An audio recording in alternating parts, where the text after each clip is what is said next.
Hey Bronte, it's Thursday, the 25th of March 2021. This is The Gap, episode 558. I'm Luke Lawrie. Joab Gilroy is here, and I thought it was going to be a bit of a slow week, Joab, but we got a lot going on. We do. I spent so much time watching 4-hour movies this week that I didn't get much time to play games, but it looks like you've been hammering through a bunch. I also watched a 4-hour long movie, but I also am dedicated to the cause of this podcast. I'm not some fucking sloppy layabout who just lets it all fucking go because he's got one fucking 4-hour movie to watch. No, not me. Not me, dear listener. I am here for you, okay? Every week, day in, day out, at least for a couple of hours. I am dedicated to the cause of talking nonsense about video games, unlike Luke. That's right. You heard me. Campaign Joab for president of this podcast. Yep. Prime Minister, Premier. I don't know which one. One of them. We'll see. I bet you in a couple of weeks. In a couple of weeks, I'll have fucking won this shit. I'll have won your votes, and it'll be just fucking me and whoever I decide is allowed on it. Okay. Anyway, I did watch the movie. I liked it. I mean, it's 1,000 times better than the other one. All like what it did was made me realize how bad the original cut was. What a fucking because when I watched Justice League originally, I was like, that was pretty bad. It didn't make a lot of sense, and the CG looked really bad, and they sort of, I don't know, it didn't feel like they treated any of the characters with respect. Like, it was a 2-hour film where they were just sort of treading water until Superman could show up, and then he did, and it was almost like the rest of the fucking movie was pointless. That wasn't the case here. Like, they actually did some decent stuff. It would have, I think it could have been 2 movies. I think it probably should have been. It was supposed to be, right? Was it? I think it never was. It was originally, remember it was supposed to be part 1 and part 2, and they changed that plan? Yeah. When they first announced it was supposed to be 2 movies. I don't know. Right. I don't know if it was like that particular movie that we've seen was supposed to be 2 movies.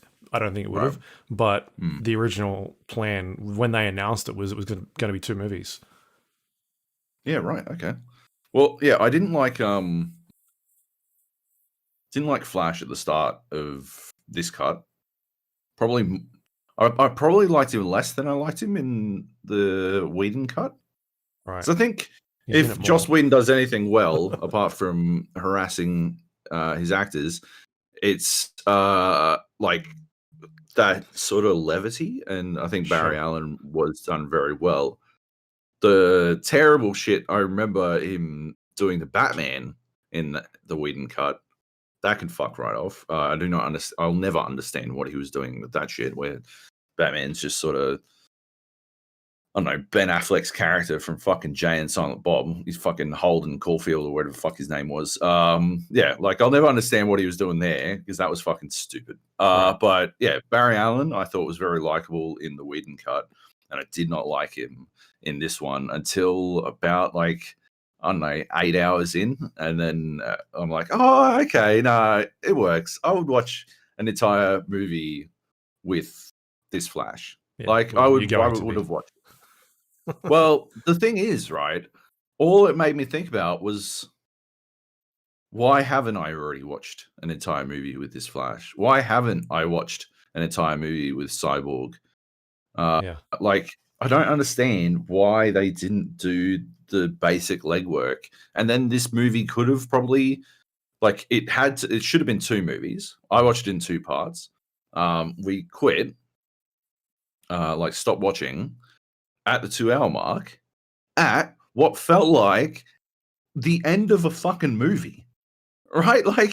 There's they have that first Justice League fight, sans Superman,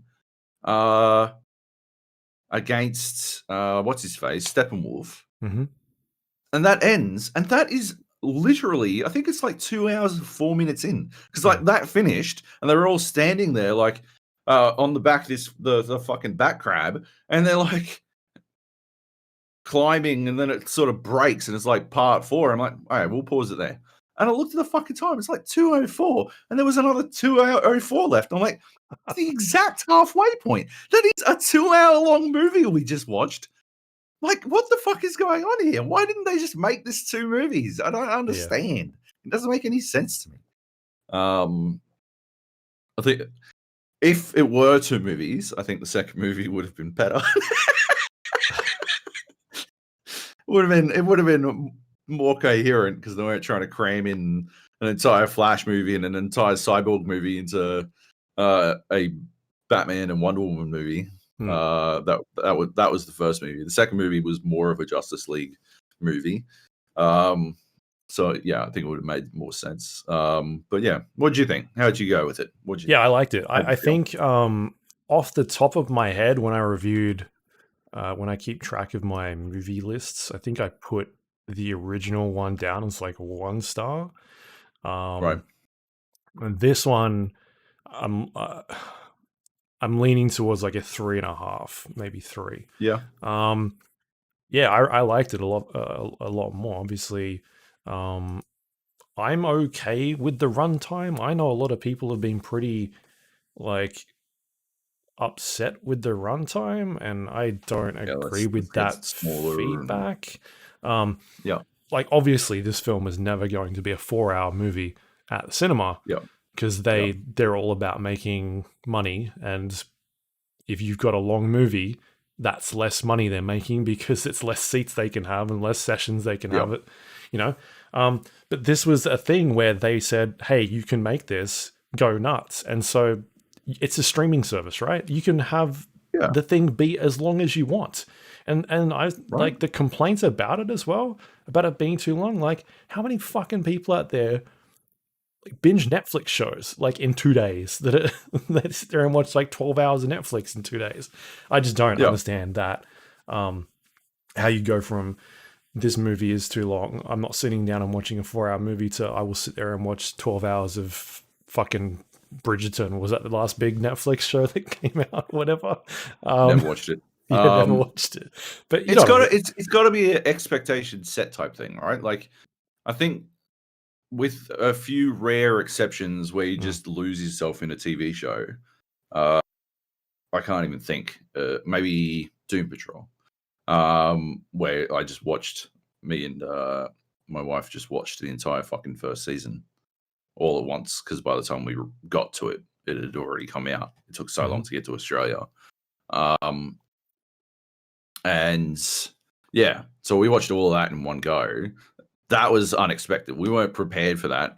We watched some Doom Patrol. We watched some Teen Titans, and then my brother told me that Doom Patrol was better or something, and I'm like, okay, I'll give it a look. And we watched like one episode, and Brendan Fraser's in it. And I'm like, all right, let's just watch the next one. And then it's fucking like 4:00 in the morning, and we've watched like the entire first season.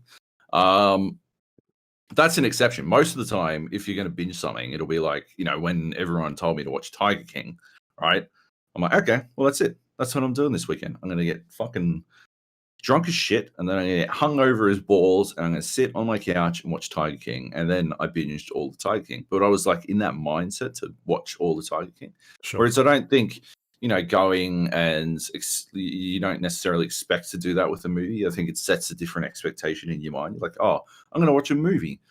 Bing, bang, boom. You know, if I'm going to the George Street cinemas, that's plenty of time to catch up on emails, make some phone calls, probably talk to my friends, you know, anything that involves using my screen a lot, you know, because that's what you do in the George Street cinemas, apparently, as far as I could tell, based on everyone around me. That's movie time, right? Like, but like you said, this film is split up into parts. They're literal chapters that you can stop watching at and come back the next day, or come back in a couple hours time. So I just don't agree with that criticism that movies need to be a certain length of like time. Oh no, I absolutely agree with you. I'm just saying, I think there is like, it's a mental thing. There's like an expectation element. that makes people feel that way. For me, I guess some of the surprising things were the amount of stuff that was, because the rumor was always like that Joss Whedon came in and reshot like 90% of what Zack Snyder did and rewrote a bunch of it.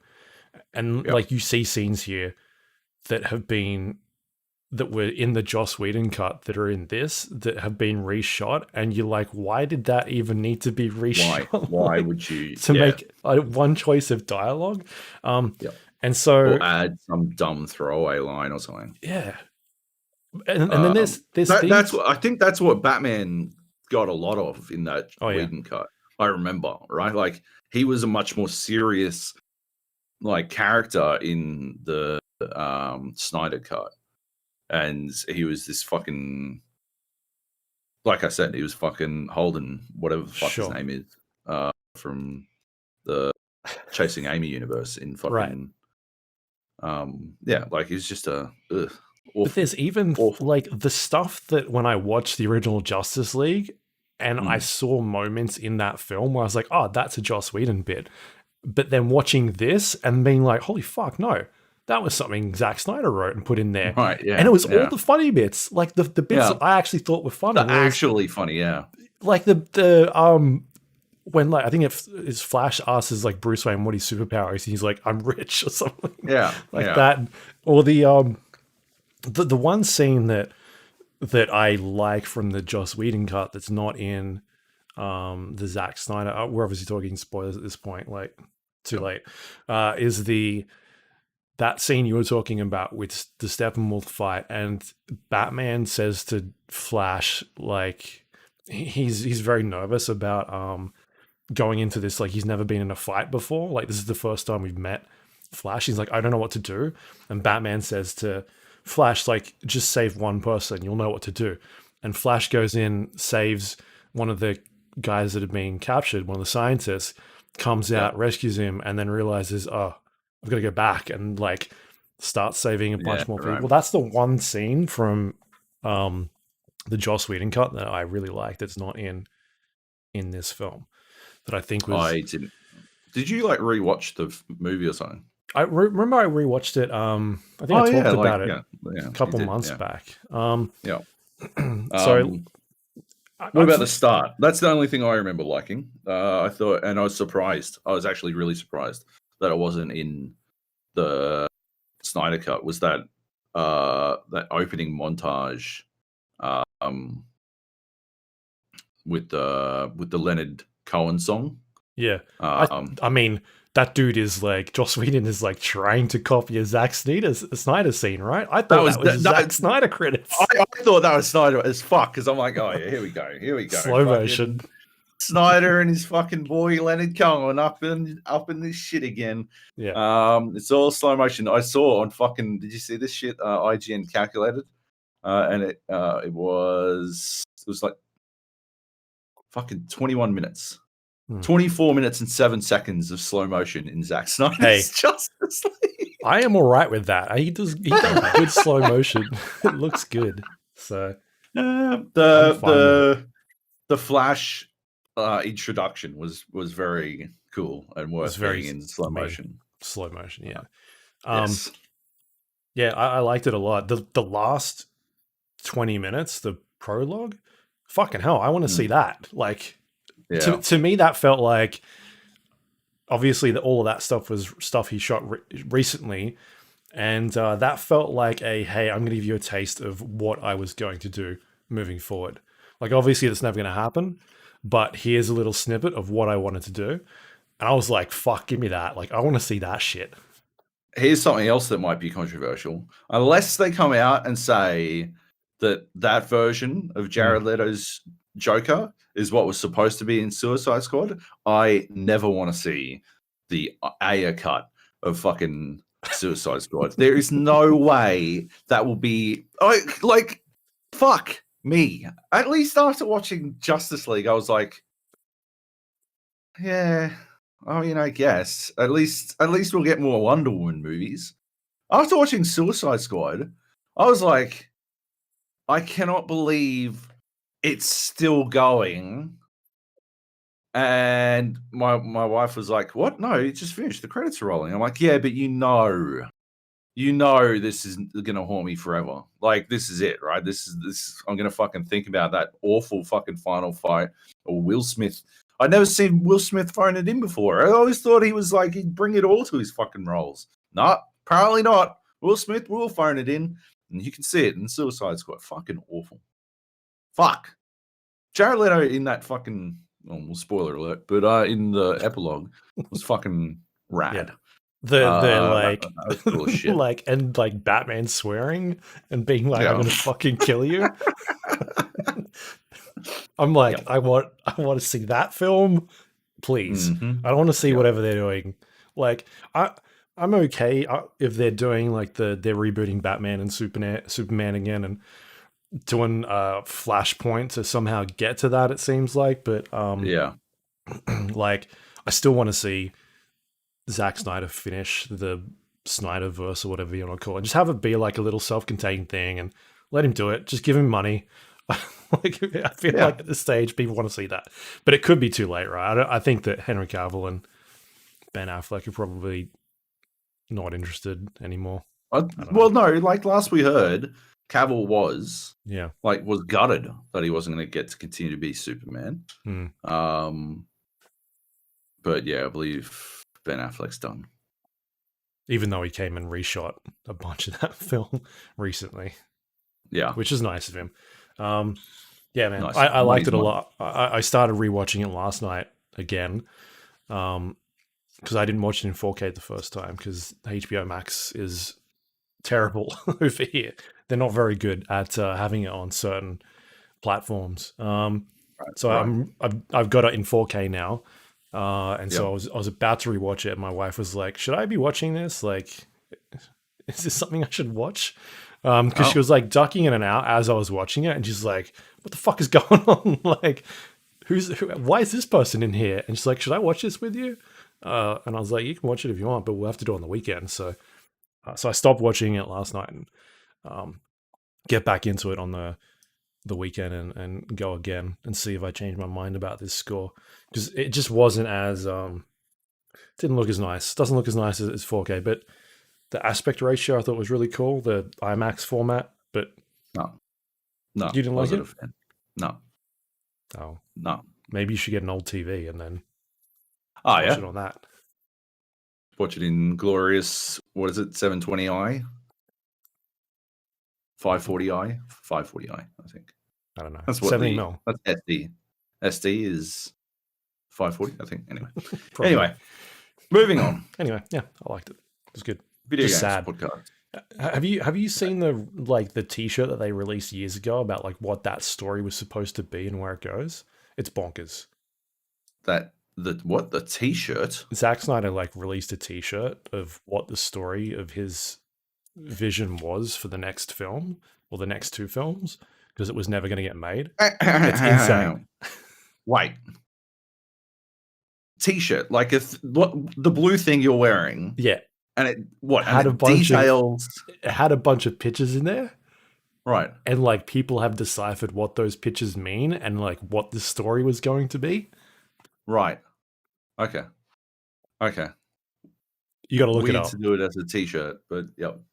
Okay. Oh. Fair enough. Yeah. Anyway. Alrighty. Video games. There's a lot. Might kick things off with the EA Play that is now available for Game Pass members.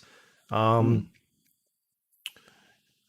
didn't get a chance to, looks like, play any EA Play games this week?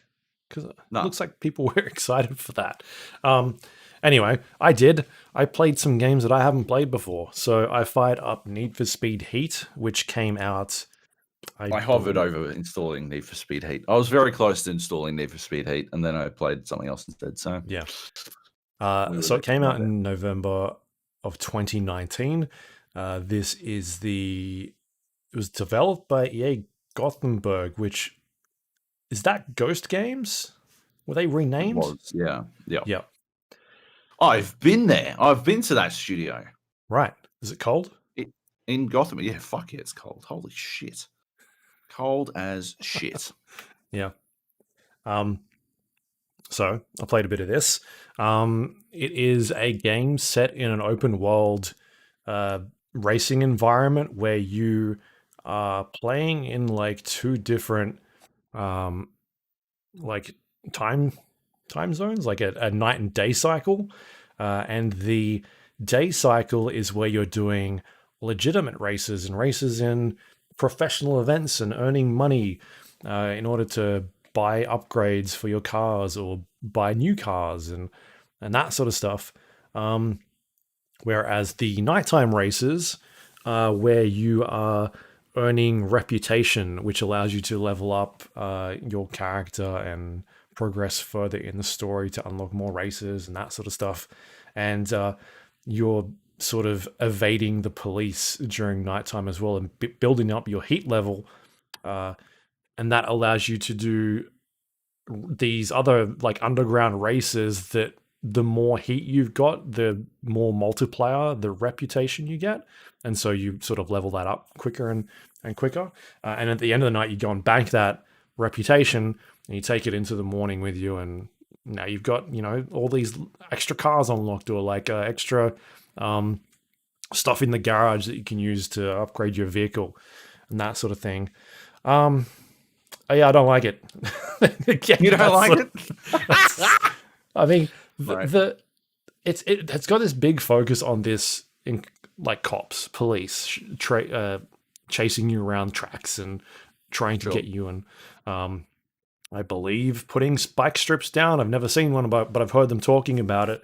Like those really good Hot Pursuit type Need for Speed games, trying to replicate that. And I think the issue here is why it doesn't work is because it's an open world or you're in a city or like open areas. You can kind of free roam wherever you want to go. And so you're doing races and sometimes like the cops just show up because you've driven past them really quickly. And all of a sudden you're trying to complete this race and it'll be like a circuit race. And now you're getting T-boned from the side for a car because like, those classic Need for Speed games were usually you on a one-lane road going from point A to point B, right? Yeah. And trying to avoid them. Whereas here, you're doing like loops and weaving in and out of different parts of the road or like, not necessarily, it's not like a track per se, but there's different ways you can sort of get there. And so you're getting like fucking police coming out of nowhere, just like smashing you and that sort of thing. It's just not fun. I don't think it works here.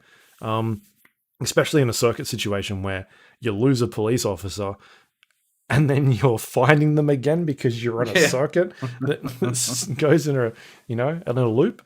So I just don't think the police, the heat aspect, building up your reputation and trying to get more police to chase you, that just fundamentally doesn't work in this type of game. And so I got pretty bored of the police part of the game entirely. I've always liked what Ghost Games did with the Hot Pursuit reboot and like how those really brought the Need for Speed game back to its roots. And I think it was Most Wanted was one that about a decade ago or so that was really cool as well. But now it's just the Most Wanted reboot, or must be the Most Wanted reboot, right? Yeah. The Criterion one. Shit, right?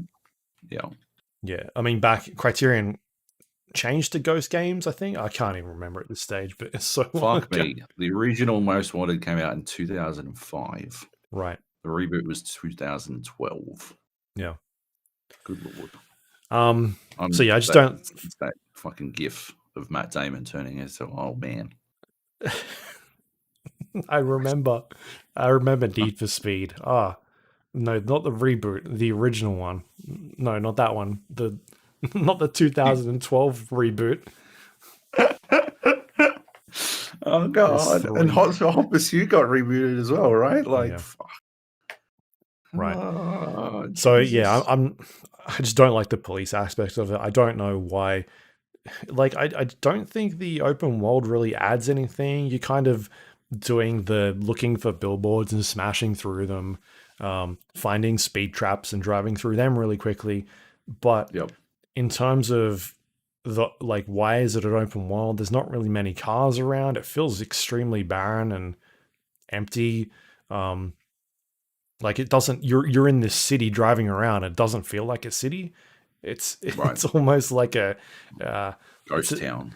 well, it feels like I'm on a movie set or something where like nobody's actually there at the moment. Like they haven't put everyone in, and so it's just uninteresting. Like the location that I am in at the moment is not exciting or really anything that I haven't seen before. Like when you play the king of these sort of games at the moment are the Forza guys, right? The Forza Horizon. I'll go with Horizon because I think that is the more interesting game. But like those set pieces and the places they take you, like immediately you're like, holy shit, this looks amazing. Like everything here looks so cool. Whereas in this Need for Speed Heat, it doesn't look like it's not interesting. It looks like stuff that I've seen before. I'm in some generic city that looks like any other city that I've sort of driven in these types of games. So yeah, kind of just disappointed because I feel like this game reviewed pretty well. I don't know. I didn't read the reviews. I don't know like why people sort of liked it as much. I just like it's 7 point something on Metacritic, and I just don't. I would have probably gone a bit lower than that at that point. Anyway, so I played that. I'm pretty much done with it at this point. Like, just not my type of racing game. I don't think they've done anything interesting with it, which is kind of disappointing. All right, but the only question anyone wants the answer to is how is the soundtrack? I don't think there's anything interesting on there. Like that for me personally. Because nothing really stood out to me like, oh, I know this. Like this is a thing I've heard before. But yeah. So obviously it wasn't exciting. That memorable. No Need for Speed Underground. No. I think Need for Speed Underground had the fucking best. Right? Really? I think. Yeah. That was the one with Little John and the East Side Boys. Okay. Get Low. And and Asian Dub Foundation, was it? Like Fortress Europe? Yeah. Fuck, that song slammed. Maybe that was Underground Underground 2? Maybe it was Underground 2. Right. Sorry, go ahead. There was a little while there where like Underground 2, Most Wanted, spectacular soundtracks, all of them. Yeah. Right. I think the last one that I remember that had a really good soundtrack, I think was Shift 2, that took a bunch of existing licensed songs and then like remixed them. And I remember that I think it was Shift 2, but it had it just had like a bunch of really cool songs on there that had been remixed by like notable people in the industry. I'm just looking now. It could have been this one, but it's got names like Mick Gordon worked on it. So it could have been that one, I feel like, but I could also be wrong. Anyway, I feel like it's been a while at least that a Need for Speed game has had a decent soundtrack that was like, yeah, it's pretty cool. Here we go. NFSsoundtrack.com just lists every single soundtrack for all of the fucking games. Oh yeah. Fucking hell. Jeez. That's huge. It might have been Hot Pursuit. I'm looking at now. It could have been Hot Pursuit. The Hot Pursuit reboot. Yeah. Oh yeah, that's pretty good. Pendulum, Bad Religion. Nice. Yeah, no, this is the one. It's Hot Pursuit soundtrack. Yeah, it had a bunch of really cool licensed tracks that they remixed. Yeah, Deadmau5, Pendulum, yeah, Benny Benassi. Nice. Anyway, Need for Speed Heat. I mean, if you've got Game Pass or EA Play, looking for a racing game, recommend it. Yeah, maybe play something else. Maybe play Forza because that's on Game Pass. Much better experience. Yep. Yep. And play the nfssoundtrack.com in the background. So you got the good soundtrack best of both experience. Yeah. Beautiful. Absolutely. The other game that I've been playing is Joab Gilroy's Game of the Year for 2018, 2019. I don't remember. Anthem. I never bought Anthem when it came out. After the demo or the beta or whatever it was that we played, I don't know. I just wasn't really interested in checking out more. I felt like it was too. I just felt like there's too many problems with it. But then you came back and were gloating about how good it was, and I was like, maybe I'm wrong. Fuck off! Get the fuck out of here with this shit. Every single time I gotta fucking listen to you fucking play this same fucking drum. God damn it. That's not how it went down. I went to Japan. I said I had a lot of fun. I could see how it would be fun. I desperately needed to have more content. Otherwise, I'm worried that I won't have the legs. And somehow, this has been turned around into me fucking loving the game, even though I was extremely quick to shit on it as soon as it came out. This is from Joab Gilroy. Direct quote. It says, "Anthem is awesome." This is on redbull.com. You can go check that out now. It is the last sentence. It is the last 3 words of this preview. Anthem is awesome. Taking me out of context. No. Here we fucking go. It's fake news is what it is. Fake news from the fucking man himself. The fake man himself. Unbelievable. Yeah, that's not all. That isn't fucking what I said. Pretty sure it is. Like, I'm looking at it right now. It was like 2,500 words in that fucking preview. Doesn't matter. 3 of them. But the last 3 of them, where Anthem is awesome. Said. The fuck out of here. I literally, I got accused of being a hostile interviewer because I kept asking the fucking producer about how the content was going to go and how how their content process was going to go and all that kind of stuff. Like, all right. So anyway, we talked about this game a couple of years back. I did listen to the podcast today about what we talked about. Yeah. Obviously you didn't like it when it came out. You said you were wrong. You've never been so wrong in your life. You should listen to me more often. I think that was a direct quote as well. But anyway, Anthem is now available on Game Pass as well. So I thought I'd checked it out because I never got a chance to play it. Jump in, see what it's all about.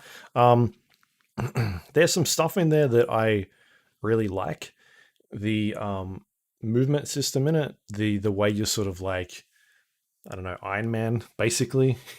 You're flying around in this mechanical suit that is able to have all these sort of abilities. You can shoot rockets at people. There's ultimate abilities. You can put down shields and that sort of stuff, depending on what type of what do they call them? I was going to say juggernauts, but it's not juggernauts.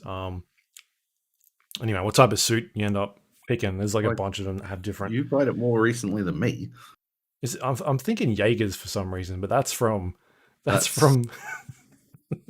whatever event. No, whatever the fuck it's called. Fuck, we're good at this. Yeah, that robot film. Anyway, javelins. Pacific Rim. Yeah, I was close. It was a javelins. So you pick these javelins, and there's different classes of them. There's like a heavy, light, medium, that sort of stuff. And you get abilities. You're able to get 2 different types of weapons. You're a dog. Oh my god. What? Oh my god. I finally found this fucking preview. Yeah. Holy shit. I said,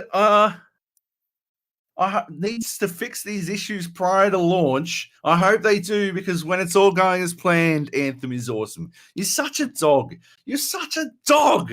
I cannot believe you've done this. Anthem is awesome. It's not even a complete sentence. It is. Fuck, that is such fake news. I didn't write it. You wrote it. All right. I know what I'm... Fuck. You should have written Anthem could be awesome, not Anthem is awesome. Anthem is awesome. You're stating you're a better editor. That's what you need. Anyway, so yeah, the actual movement system, flying around, that sort of stuff is really cool. The animations of it, like dodging midair, looks awesome. But you sort of combine that with the combat in the game, and that's sort of the disconnect between the two. I feel like is like one, you've got this fast-paced moving flight system, but you don't really do anything with it. It's very much like just a way for you to get from point A to point B. It doesn't seem like there's any reason for you to be like using your combat abilities while doing this flying around. Like there's obviously ways to get in and out of fights and disengage on boss fights and things like that, but otherwise it's just like a generic shooter. You're just sort of sitting on the floor. Occasionally you can use your jump pads to like boost out of the ground and get to the sky to stop things from attacking you. But there's no like direct connection between them, like using them together to do cool shit. It's just there. It just feels more like a way for you to get around in this giant open world really quickly. So that's kind of disappointing. Yeah. I really like the combat in it though, like the using your abilities and doing these like combos. You talked about it in the podcast about them being like primers, and like sort of hitting an enemy with one thing and then hitting them with another ability, and the two combine and cause like an explosion. They connect to each other and cause like some sort of effect. And I think that sort of system is really cool. And having played games like Destiny recently and like Outriders, I really prefer the abilities in these types of games, like a Anthem and a Outriders, as opposed to what Destiny does. I just feel like Destiny has no flair, or it just doesn't look cool or any good when you're doing these cool, like awesome things. They're just so bland, boring. Whereas in these games, I feel like they've done an awesome job of making you feel like a badass when you do some of this stuff, and they look really cool. And also, the gear that you're getting affects a bunch of those abilities as well, and so you can find loot throughout the world, and you're not always using the same sort of ability. It kind of changes things up. So like I had a venom dart at one point, and that gave me sort of like this heat-seeking missile that would attach to somebody and then start doing like venom damage. And then I could throw a grenade at them, and that would combo with the venom dart and do like super damage and that sort of stuff. And so you can sort of experiment with the different types of loot that you get and like combo these abilities. And I think that is a really cool system. But yeah, I just don't find the actual combat, like going around and shooting things, that engaging. It's very much fairly stale. Like it's just hordes of things coming at you most of the time. There's no cover-based shooting. A bunch of the enemies that at the start of the game, at least I've played like 6 hours, that like I can sort of just hover in the air and they can't do anything. Like they just, because they melee you, and like, well, just go float here then. You can't do anything. And so they just kind of run around the ground. And so that's not engaging. Most of the stuff kind of just runs at you and will just try and hit you. There's a couple of like neat boss or like elite enemies that it throws where it's got weak points, and there's like a dude with a big shield that's protecting a bunch of these weak points, and you sort of got to get around them to try and hit those points. But I've gotten to the point where I've killed like a bunch of them now that it just doesn't seem to be, it seems to be too slow in like dishing out different types of enemies and making me think about these fights. So it's super repetitive. A bunch of the missions that I've done are very samey, like finding glyphs on walls and activating the glyphs, and then flying from one point to the next, and then finding this little tower thing on the ground, and then standing next to that for 30 seconds while it gets a signal, and then going on the next part. Like it's all very the same, right? It just seems like they maybe tried to go for that games of a service. Like Destiny was being like, we need a Destiny thing. How do we do that? And they've put a bunch of stuff together, which is sort of cool. Like again, like I think the flying stuff is cool, the combat is cool, but they've gotten a really good way to work together. And then the rest of the world is like interesting, and flying around, all that sort of stuff is fun.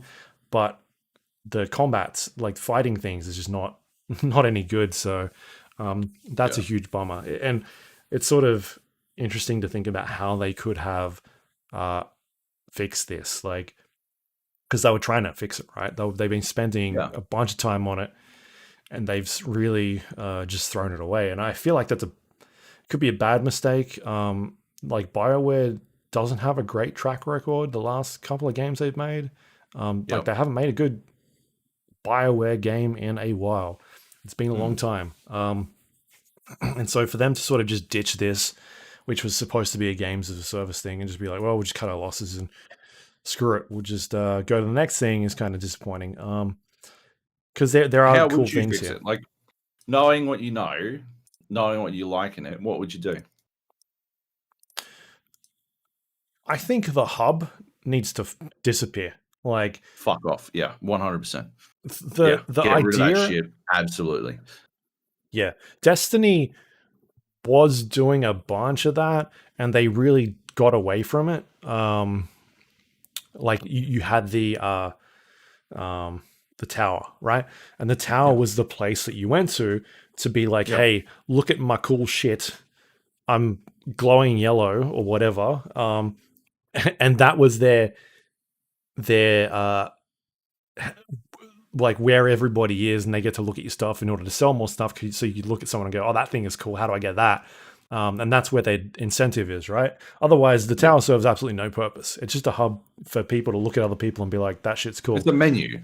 Yeah. It's a menu drop down, except you got to fucking walk to every fucking option. Yeah.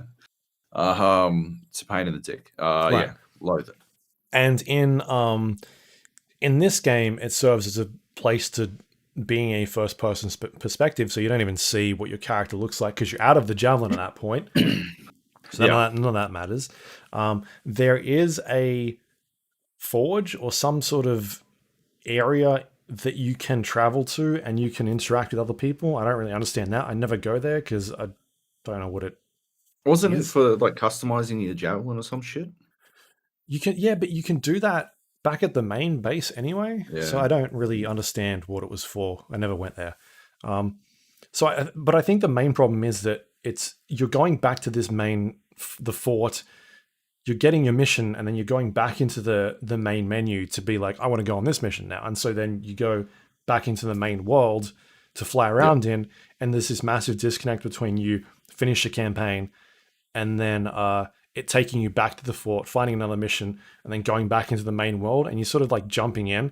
Like you said, the fort is a menu where you're selecting a mission, but you're just, instead of you selecting a mission and going and doing it, you're running around and getting the mission and going like that episode of Community where the teen gets a VR machine and he's like running around and he's super happy to like climb up a filing cabinet so they can delete a single file.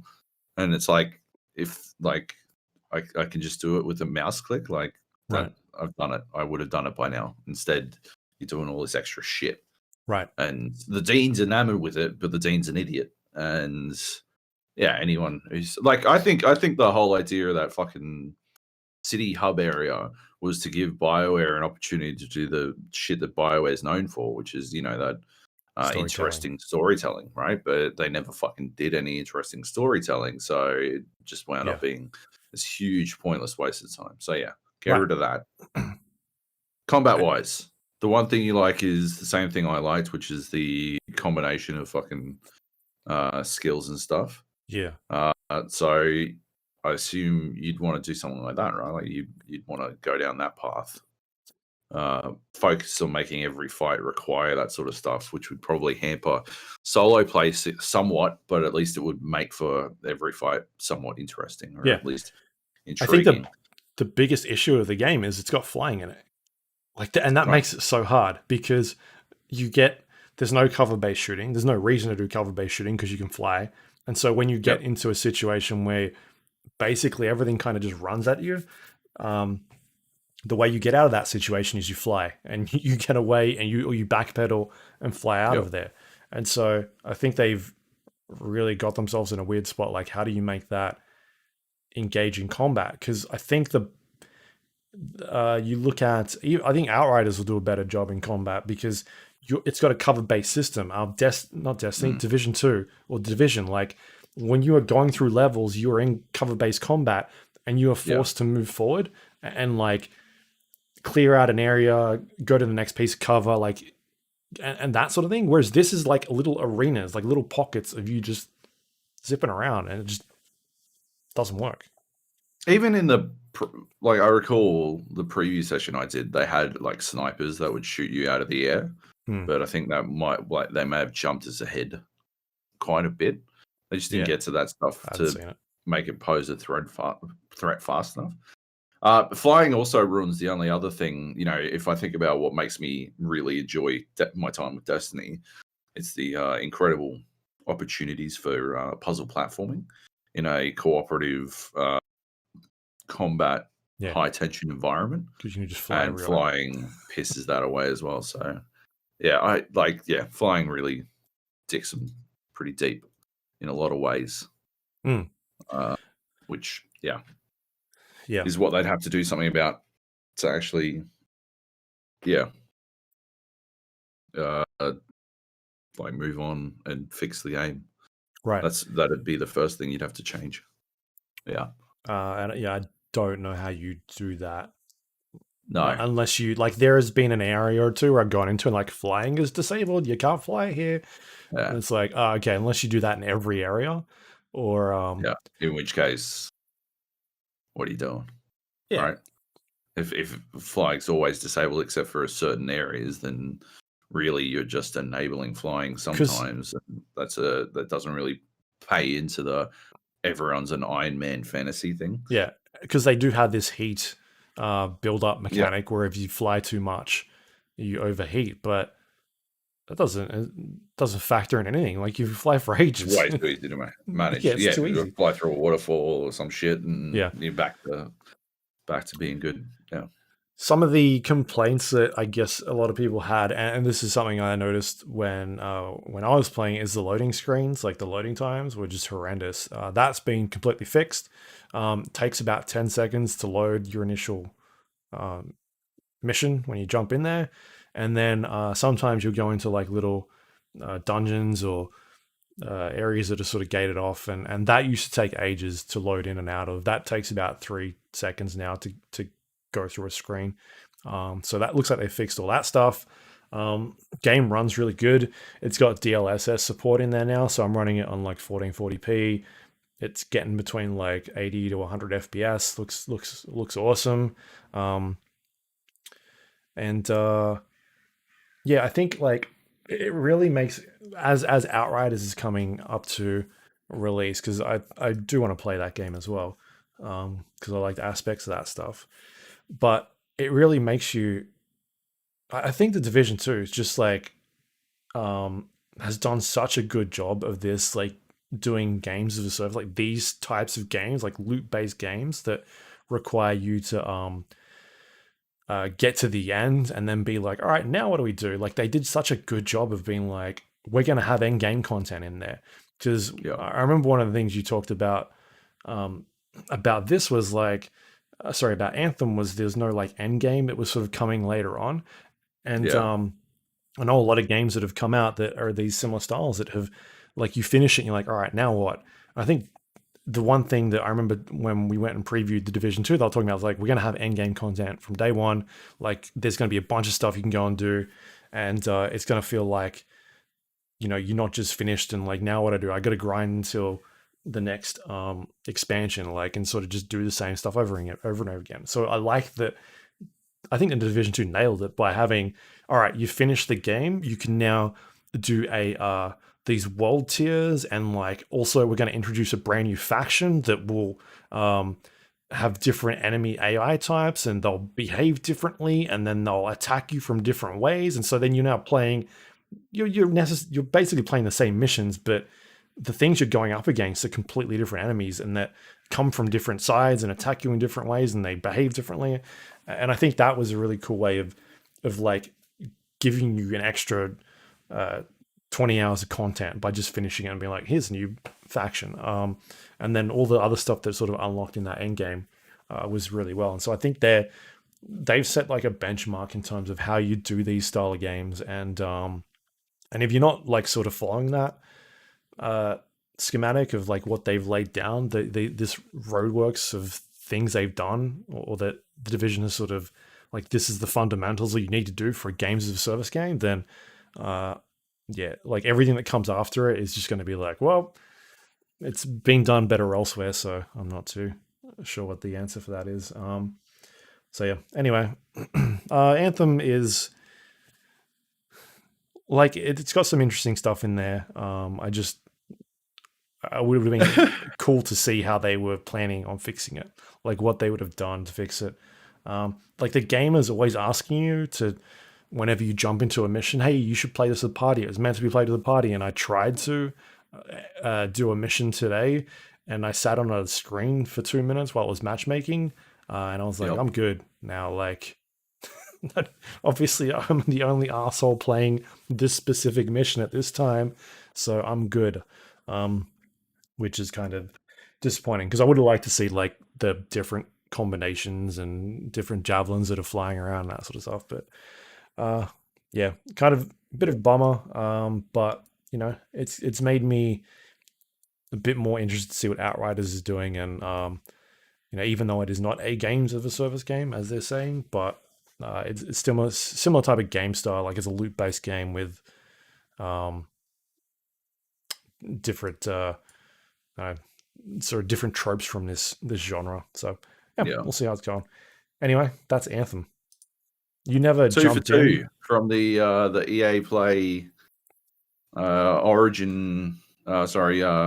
Xbox Game Pass like play combination. Right. It's going well. You're loving it so far. You're like, wow, so glad all these EA Play games are finally on Xbox Game Pass. Well, the thing is, I've got most of the rest of them, right? Yeah, there were some sports games on there. I was thinking about Madden. I was like, should I put Madden on?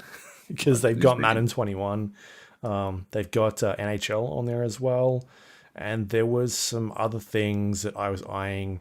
But they're all like, most of them are older stuff like NBA Live 18 and Peggle and Mirror's Edge and that sort of stuff. Nothing really super new. So yeah, anyway, I mean, it's like, it's cool that it's on there at the end of the day. Like if you want to go play Battlefield's on there, or any of those sports games. Battlefront, I believe, is on there as well. So Burnout Paradise Remastered, yeah. Dead Space was the other one. Dead Space 3. I was thinking of firing that up because I never finished it. Yeah. All right. Anyway, so that's what I spent my time doing while not watching Zack Snyder films. I played like Dead by Daylight, but we won't talk about that. So let's move on to your stuff. There's a bunch. There is a bunch. Okay, well, why don't we kick off with still on the Game Pass, a little game called Undermine. All right. Undermine is it's on the Game Pass, and it's I guess you would describe it's a roguelike, top-down roguelike. It was described to me as sort of like Binding Isaac without the edgelord shit, and Binding of Isaac without the edgelord shit, which I think is a pretty fair comparison. The only real difference is that Undermine is mostly melee based, like primarily melee based, whereas Binding of Isaac is like a twin stick shooter almost. I played the fuck out of Binding of Isaac on my Switch. It's probably my most played game on my Switch. It's not the most played game on my Switch because my wife has played like 7,000 hours of fucking Stardew Valley at this point. Although she's now playing on the mobile instead. But yeah, like it's something just fucking float. Is there something floating in front of you? I don't know, ghosts. Squiggly thing in front of my eye. Anyway, so yeah, Undermine. You're a little miner. You go into the mine and you've got to investigate. Something is rumbling the mine. Some grumpy old wizard tells you to keep going, like go down in the mine and have a look. And so down you go. And as you go, like you go through, you're in a room. You start off in a room. You open a new room.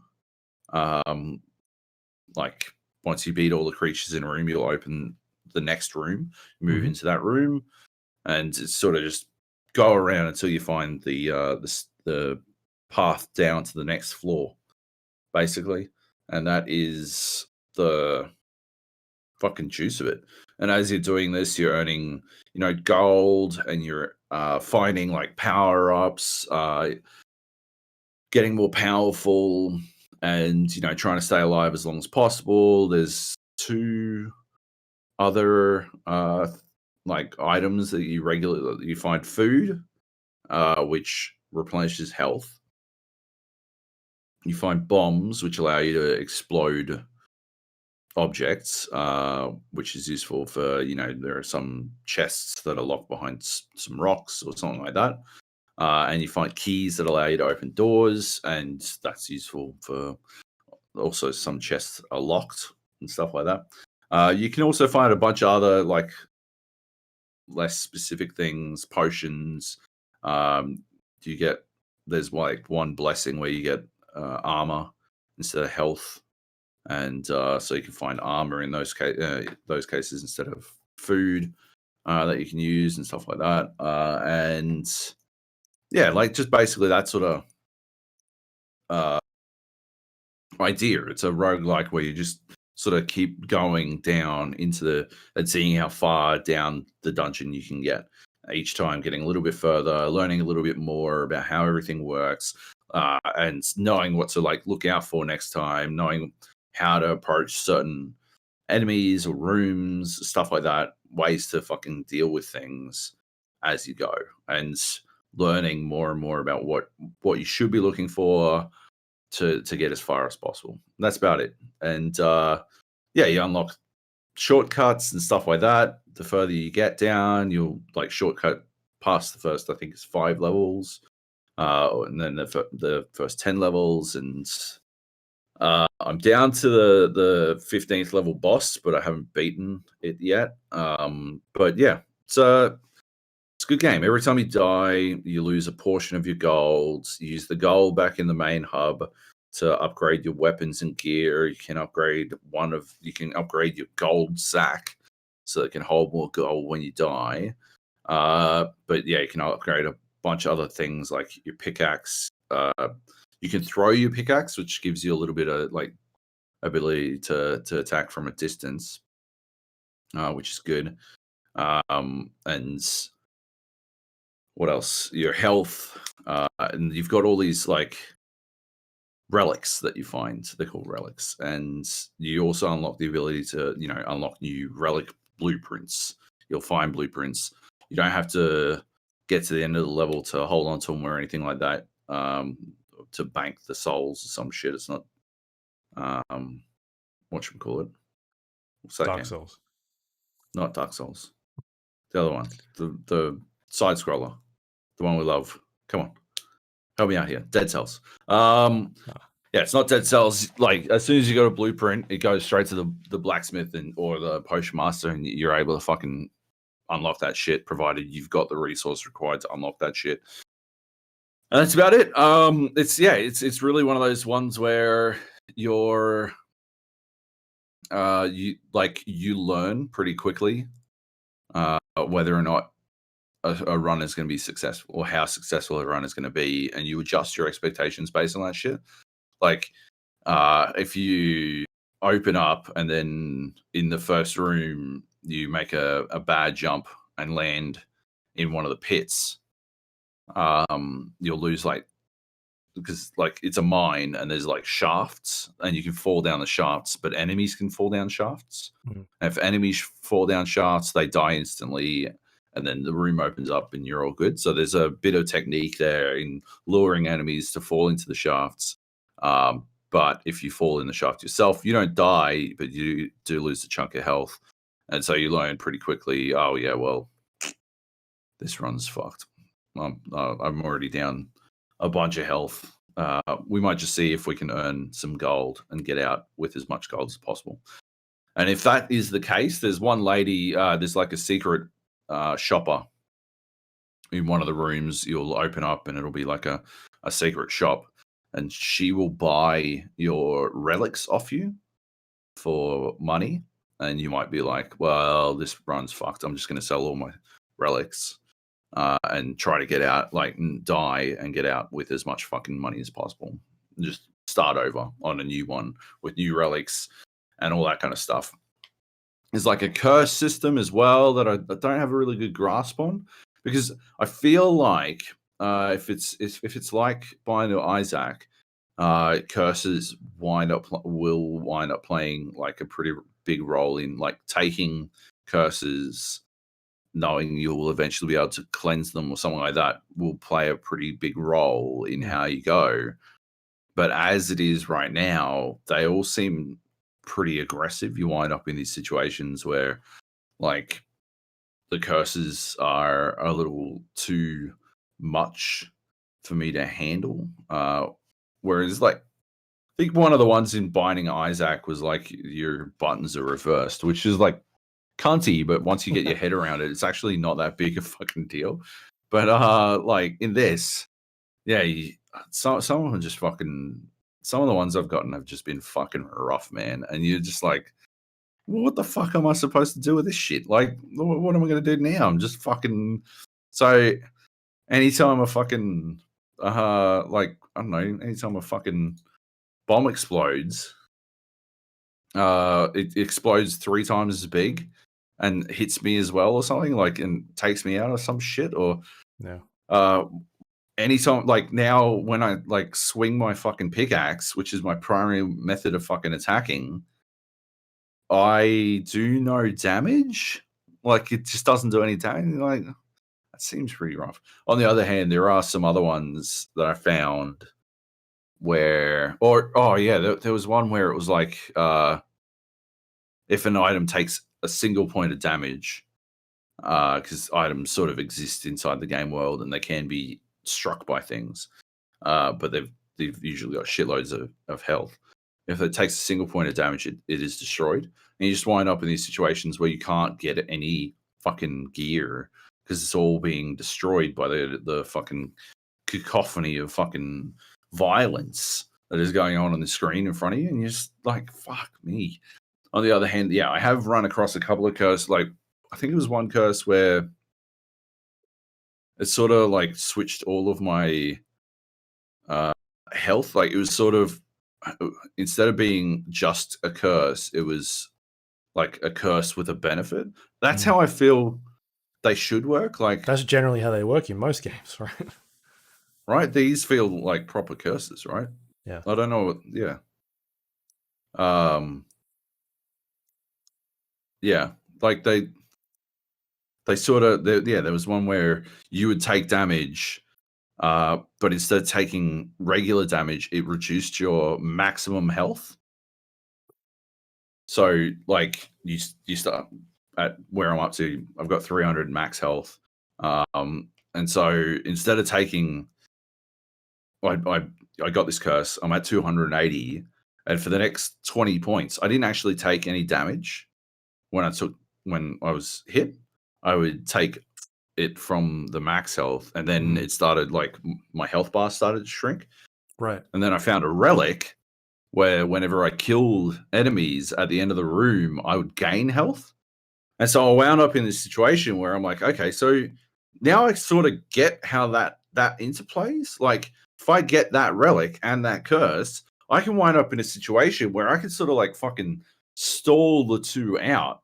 Like, if I can have a room where I take no damage at all, then that curse actually doesn't do shit, doesn't do anything, and I actually wind up gaining. And meanwhile, if I take some damage, like, provided I do enough, I get enough kills, I can actually negate the damage lost. And so you wind up in a situation that was probably might have been the boss run, my latest, like, deepest boss run, had both of those combined. But I still don't know enough about the relics. I don't know all the relics yet to know how they wombo combo that way necessarily. Like, I still don't know the how I'm supposed to deal with every single item getting fucking destroyed whenever anyone fucking looks at it, type shit. You know, like, I've got no idea. And yeah, like, it feels like there's a large learning curve, but it's a learning curve that, in Binding Isaac or in other games where they've got this curse mechanic, you don't feel like it sort of teaches you the moment you get the curse. Like, in this, you need the luck to have the relic and the curse to learn the interplay, whereas normally the curse would be obvious to you because it has that interplay built in, you know? It just feels like there's an extra layer there that I just don't fucking super get. Mm-hmm.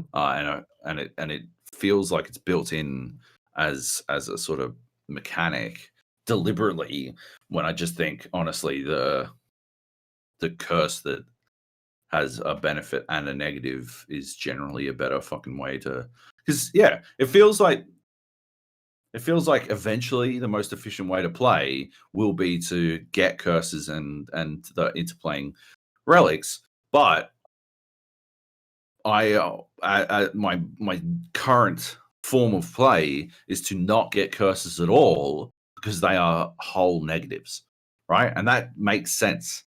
And the only reason I have to think that, like, if I hadn't gotten that happenstance relic that showed me a different path, I would have been coming on this podcast being like, yeah, but it's got this curse mechanic that just appears to dick you upside down. Like, I don't understand why it would have that in it, because you're just sort of never meant to get curses.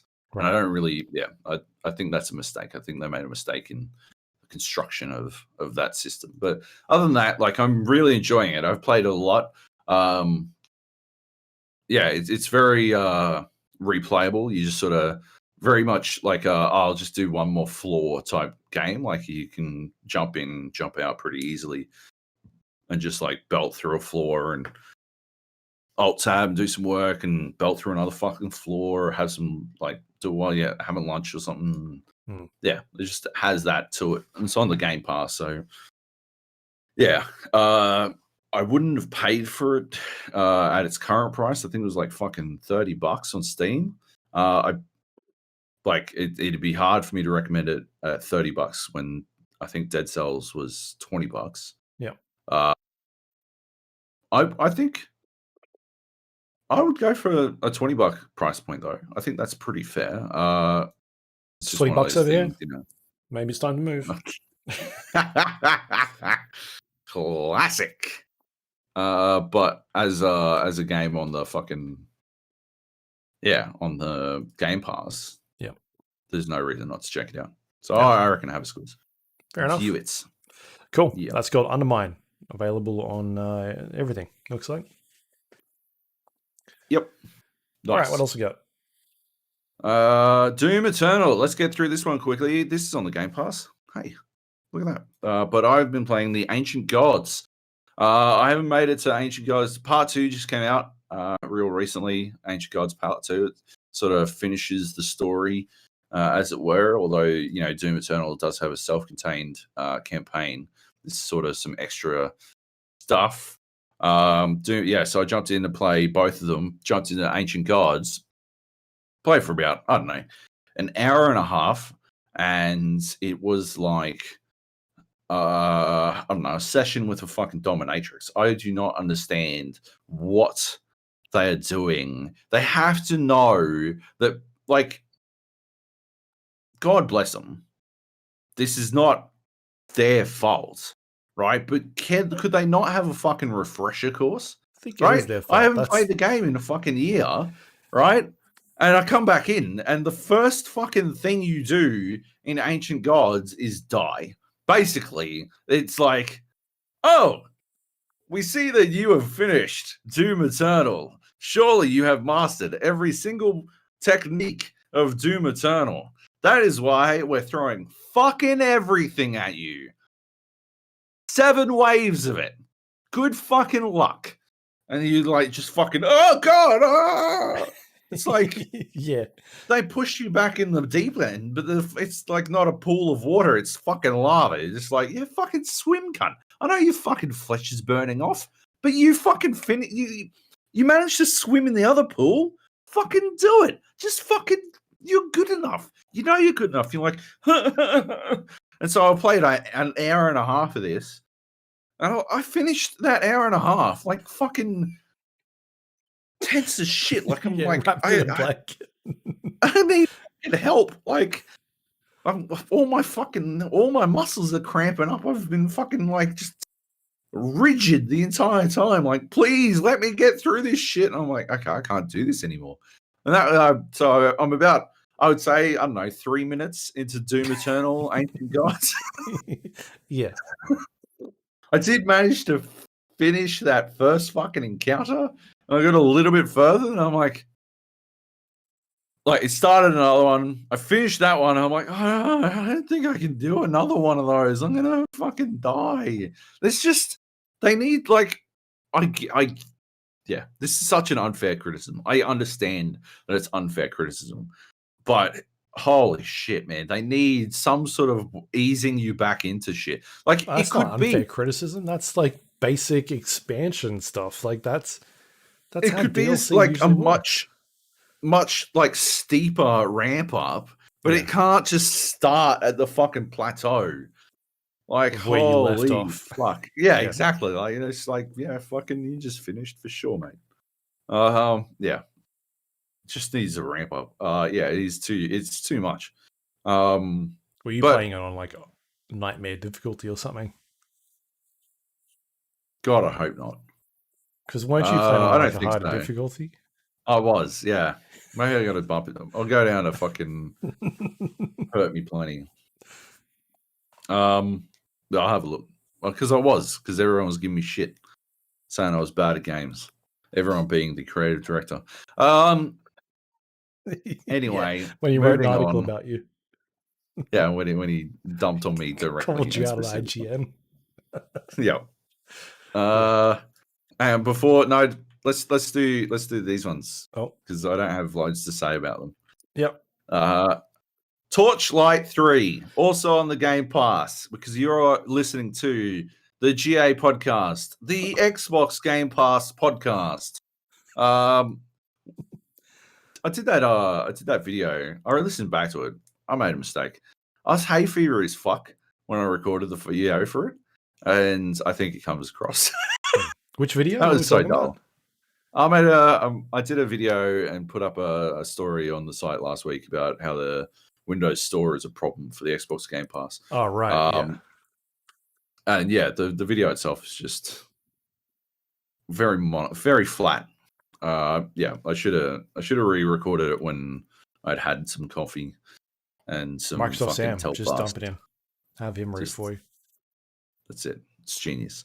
I'm not letting that guy get all the fucking glory. Anyway, Torchlight 3. Saw this hit the fucking Xbox Game Pass.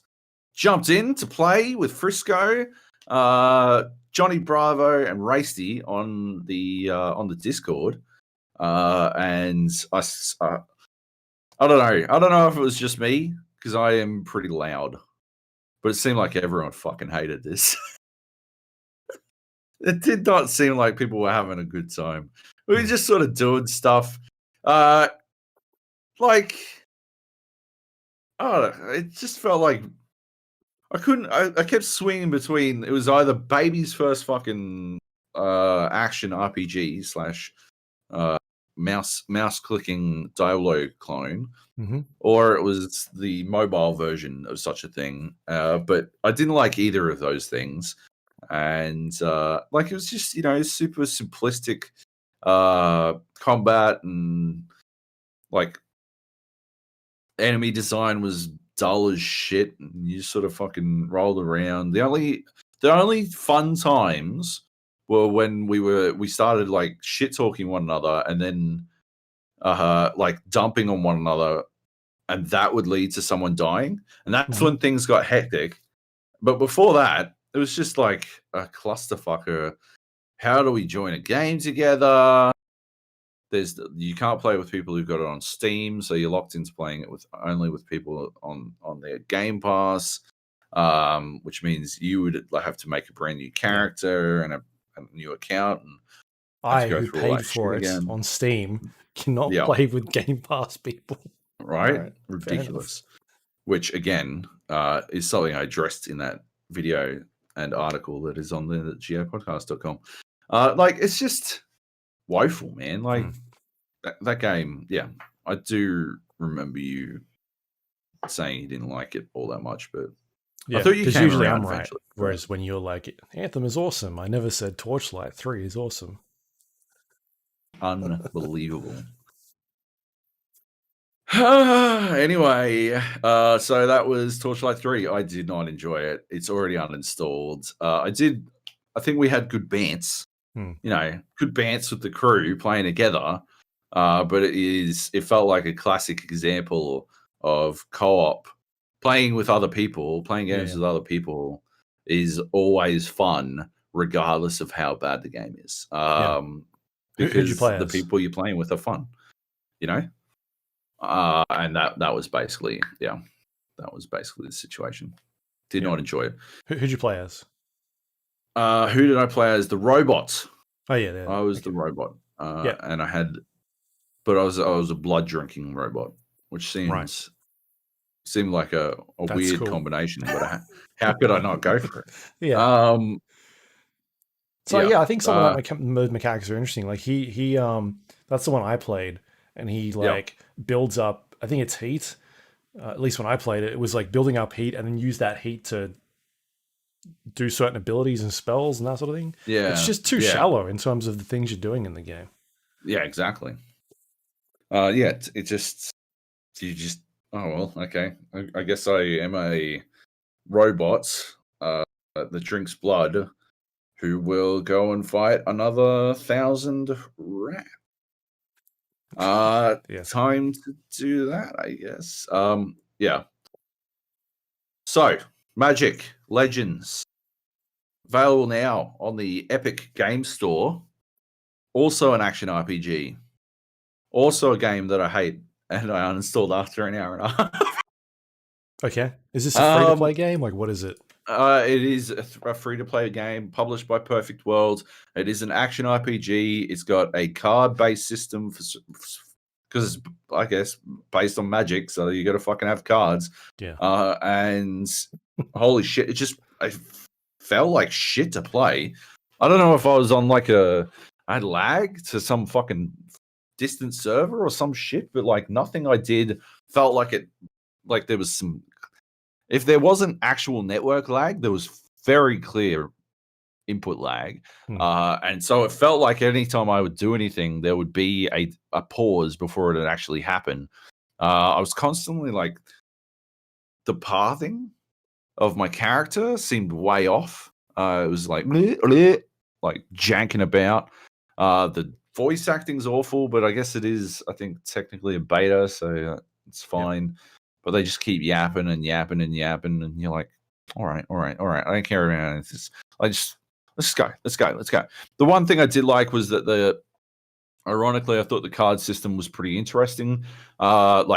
Interesting enough that I could be, if the game hadn't felt like shit to play, I could have been convinced to continue to see it through just to see, whether or not it got more interesting. But what's happening is your spells, like your 1, 2, 3, 4, 5 spells, they are actually cards. So they spend mana, and they are cards in a deck that come, they sort of get played through. So you won't have access to the same spells all the time. It'll be like you'll press 1 and 2, and then the next time 1 and 2 will be different spells, might be different spells based on what cards you've got in your deck. And so there is actually a pretty interesting element of deck building in there, that I found quite intriguing.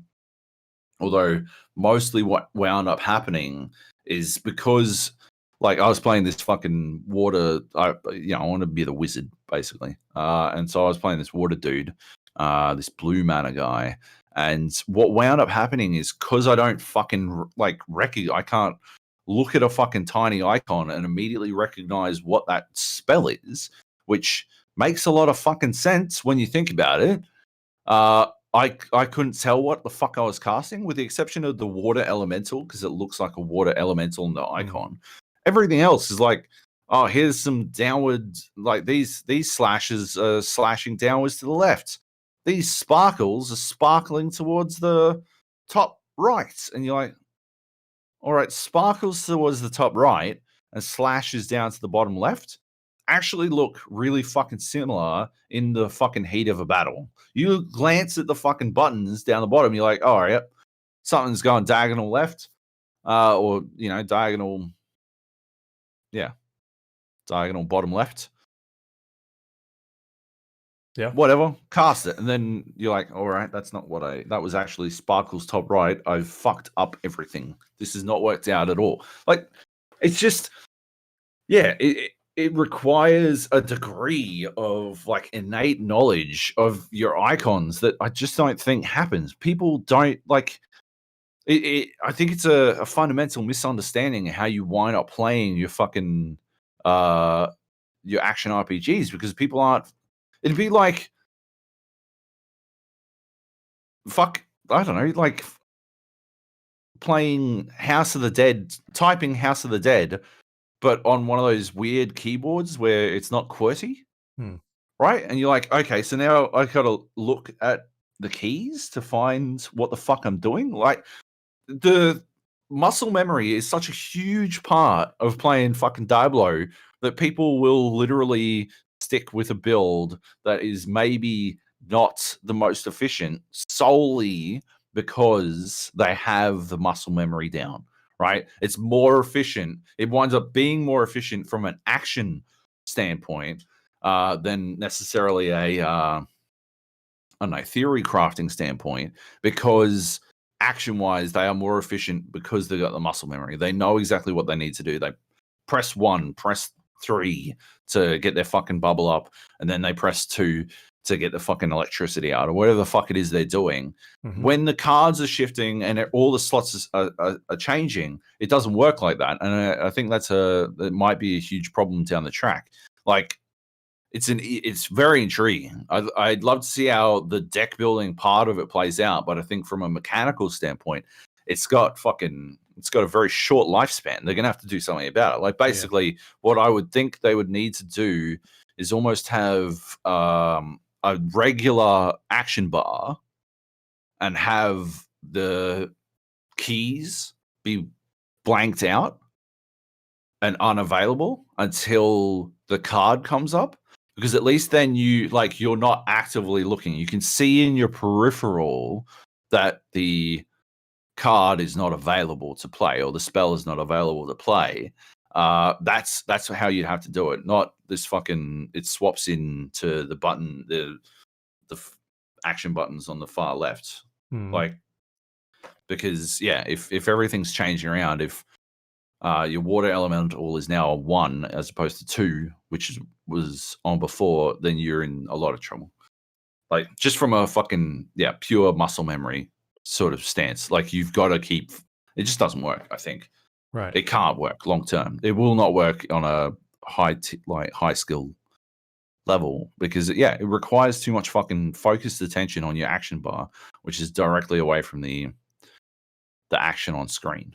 Right. And what you should be doing, I think, is paying peripheral attention to that shit.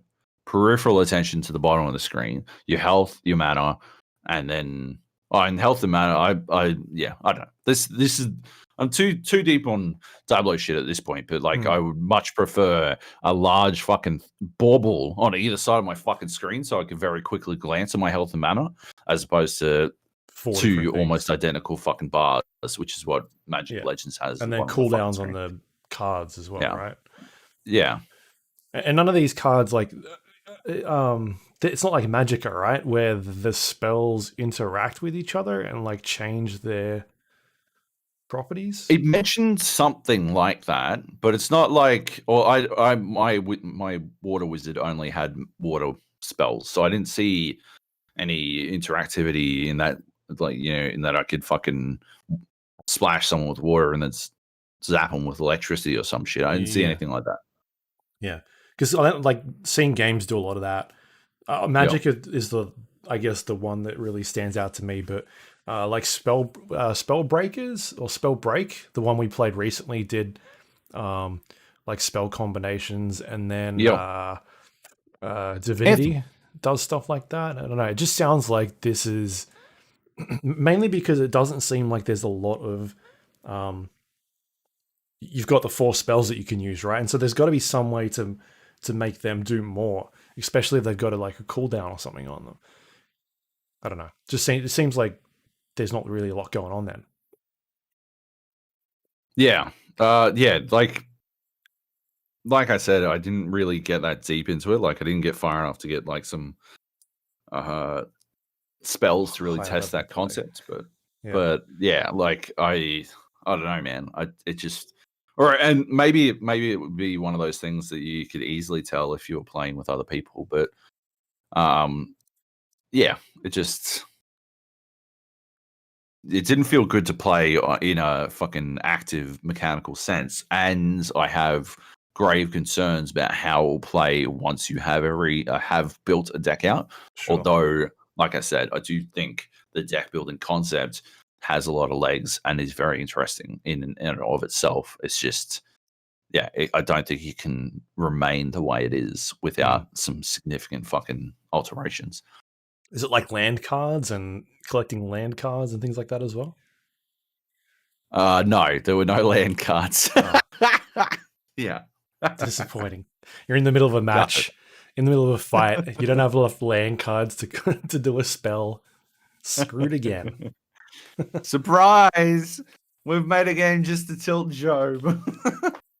All right. So, or you go to cast a spell, and you've drawn another land card. You've drawn another land card. Yeah. Alrighty. Cool. So it's Magic Legends. It's free to play now on open beta. On the Epic Games Store. Yep. Cool. Alrighty. Gonna do this one real quick as well. Because I hated it. I uninstalled it within half an hour. Arkham Horror, Mother's Embrace. I was extremely excited for this. I enjoyed Arkham Horror as a board game. This was a PC game that came out. It was supposed to be 2 days ago, but it only came out really yesterday, our time. And yeah, it was supposed to be like an investigative, Lovecraftian sort of board game meets those Sherlock games type thing where you walk around and fucking investigate like a Cthulhian nightmare. Mm-hmm. And yeah, nah. What the fuck? First of all, like really right from the get-go, it had me offside. The first thing it does is it tells you to turn the camera with Q and E. And the moment I pressed E, it turned the camera like 3 millimeters, and then it was like move with WASD, and I wasn't able to move the camera anymore, which is pretty weird. Also, you can move the camera with the right mouse button, but it doesn't mention that at all. I had to move around WASD for like 10 seconds before it actually let me change the camera again. It's a moot point anyway, because half the locations have fixed camera location. It's got camera relative movement, which I fucking love. So you enter a room and the camera changes, and then you fucking move and you fuck it up again, which is fantastic. Always great. The voice acting, woeful. Just like not well sound balanced. Not very good dialogue. It was like it's based on a co-op board game, but it's a single player fucking experience, which I don't have like a fundamental problem with, but like it does seem odd that they wouldn't include the option because you do wind up controlling a party. So why couldn't they let you control or let multiple people do it? I know why. It's because they fucking charted this out as fast as humanly possible. You like the game itself is wandering around from point of interest to point of interest, looking at things, which I think I've been pretty upfront with. I don't love point and click adventures. That's basically what this entails. Except this goes an extra step further in that, like, once you click on something, it doesn't allow you to do anything with it, and you can't naturally escape out. Like if you press the escape key, once you like investigated the window, I'm going to look at this window, and it'll be like, oh, it's locked, but it might be a way into the house. But then to get out, if you press escape, it brings up the escape menu. If you press any other button, except for the only way I was able to get was like I would like right click on the screen somewhere. So I had to move the camera to get like back in to play the world again, which is fucking weird. It's locked at 30 frames per second, which I just like, what the fuck? Why? The fucking one that got me. You finally get into the house. You find, like, for some reason, so you got to smash open this window, and it's like, find something heavy to smash open the window. And then you go and you look in the back of a car, I think, and you get some bolt cutters. Like, oh, maybe there's a different way in the house. I'll go look. There's like, I could see a gate. Maybe I can like chop open the gate and then go in through the back. Go to the back, and it's like, no, you're supposed to be getting into the house. Find something heavy. Turns out you're just supposed to fucking smash the fucking window with the bolt cutters. Like, but the bolt, like, I guess, like, I'm not saying you can't smash a window with bolt cutters. I'm just saying, like, why would it be bolt cut? Why wouldn't it be a fucking hammer or something? Right? And why, like, you use bolt cutters on bolts or chains. That's like, there's a fucking narrative consistency there. Like, that makes sense. If you're finding something heavy, I don't know, get a fucking rock or something, right? Like, I don't know, one of the fucking things I'm climbing up on. Like, just fucking, why does it have to be bolt cutters? It's so weird. Anyway, that was annoying. Get inside. That didn't actually trigger. Picking up the bolt cutters didn't trigger the inventory screen. Searching a nightstand did. And then on the nightstand, you can't just drag and drop. You find a knife, which is sitting on top of the thing, and very obviously there, but it still makes you search through the drawer anyway, because it's got some like this fucking obtuse fucking like, oh, if you search, but you click the wrong thing, like if you search but in the wrong way, then you will incur some sanity damage or some shit. Like how is there a bad way to search a fucking drawer? Just fucking, it's sitting on top of it. Just fucking pick it up. Anyway, you can't drag and drop it into your inventory, which would be bad enough already because I'm just trying to pick up a fucking knife off. No, you got to fucking press enter, click on move, press W to drag it across to your inventory. And then you've got it like, it will, if you do that, it will drop it in the rightmost slot of your inventory. So when you pick up something else, you'll have to go across again. And then you press enter again to take it. Why? Why is it like that? Who the fuck? What? Like, this is truly some fucking Lovecraftian shit. Like, so there are some fucking weird occultist motherfuckers who are like, this is exactly the sort of shit that will get. They're fucking half fish people, right? Who are like, this is it. This will get the kids going. This will rope them in. We'll get them with this. They will believe in the mythos of our elder gods. This is exactly what we need. Finally, we can do this. Use this game. How do you? I've never played a game before because I'm from the time when H.P. Lovecraft was being a huge fucking racist. How do we play games? What would Lovecraft do if he had a game? He would make it as complex and annoying as fucking possible. That's what we'll do. Anyway, so I played it a little bit further than that, but yeah, after I got the second character in my party, I'm like, no, I can't do this. I'm refunding, and that's what I did. I got a Steam refund. It sounds like it's just not maybe a good port. Like it was maybe supposed to be played on the consoles or something, just by the way you sort of describing the control system. Maybe. And yeah, but still that's awful. That you're playing on PC. So yeah. All right, that is called Arkham Horror Mother's Embrace. Seems like it's out on everything as well now. Yep. Cool. What a turd.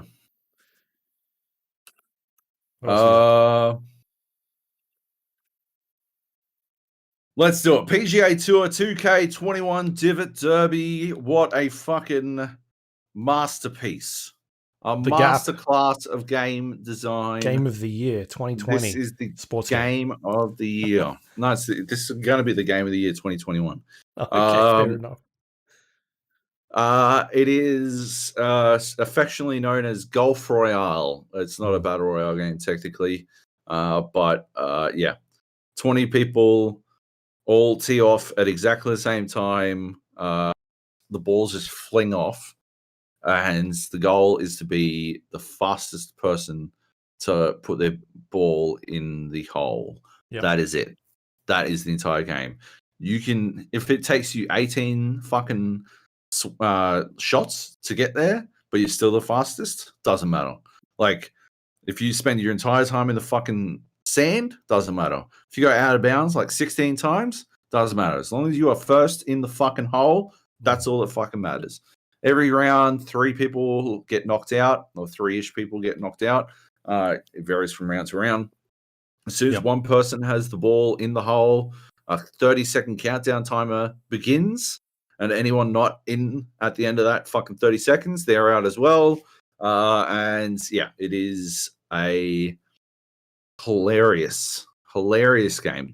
It's easily my favorite way to play golf. I only want to play golf this way anymore. I do not want to play regular, boring, let's play one at a time horseshit golf. It's because you never win, so it's fair. I do win. I actually win. I win more than you. So, well, that's because I haven't played it. You've stopped playing when I'm around, so that you can win some games.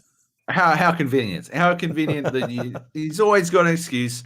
I remember there was a preview of golf, and Luke wrote, Joab is awesome at golf. So, like, I don't know. The difference is I have proof.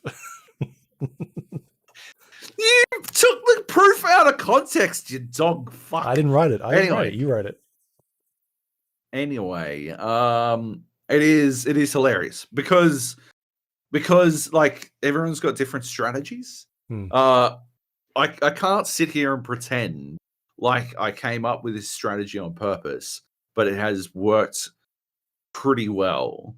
My strategy is to get in the rough early, because if you go in the rough, the ball comes to a stop really quick. And what you can do is it's not, I would say it's probably like pro degree of difficulty. Yeah. Like not super pro or anything like that. Wind has an effect. Like you can easily go out of bounds and all that kind of stuff. There aren't like assists. You can't do your putt preview or anything like that. Because your goal is to try and get on the green as soon as possible. No, you like fuck the green, man. Fuck the green. The shit I've seen. Fuck the green. The ball rolls too much. That's the thing, right? No, I mean like near the hole, near the pin. Like you're wanting to get into that as soon as possible. Yeah, exactly, right. Like but like the green or the fairway, any of that shit is a nightmare because roll time is dead time. You will sit there and the ball will roll and you can do nothing. You can't speed up. There's no you can't press the space bar to speed the ball up or anything like that. You just have to wait for it to come to a natural stop. So if you hit it into the rough or the sand, it stops dead. That's it. And you are swinging again. So I am constantly first on the green. That is a problem. I haven't found a way around that because I'm terrible. I'm still terrible at putting. And we're playing on a pro difficulty, and I have my fucking putt preview. So I wind up like literally just fucking hitting it as close to the fucking hole. And then like Happy Gilmore. While I'm doing this, like I will be like first on the green by fucking ages. I will have blitzed everyone onto the green, and then everyone will just like sort of fucking, and I'll be like the second last person in before the fucking cutoff. And like, fuck, did that happen? Because I spent like 7 fucking putts trying to get even like inside of a meter of the fucking hole. A nightmare. If I fix up my putt game, I will be unstoppable. Gone pro. Unstoppable. But until then, that's the only thing. That's the only thing holding me back. That's the only reason the other guys all still playing. Because if I had a putt game, it'd be fucked. They would be already fucked. They'd have no fucking hope. They'd be demoralized. Yeah. You've just given away all your tips. Now they go and they know what to do. People that are listening. No, that's the thing, right? So we're playing with Heath and Drew, Johnny Bravo, Grey Squirrel, Frisco was watching, I believe. And Johnny Bravo roped his brother in. He started playing as well. I don't think I missed anyone. If I did, Baby John Burgess was in our game. There's a slightly decent chance. Yeah. That he was a bot who happened to be named John Burgess, but I like to believe that it was probably him. Burjo, just hanging out, playing some PGA Tour. We fucking ruined him. We slapped him up and down the fucking course. He had no fucking hope. Actually, he came 5th. It was a good effort from Baby John, but no hope really. Anyway, the Bants, as always, high quality. That's 90% of the appeal of a golf game. Shit talking, because none of it really matters. The only thing I want to address is while I was in a game against Heath, right? We'd played, everyone else had gotten out.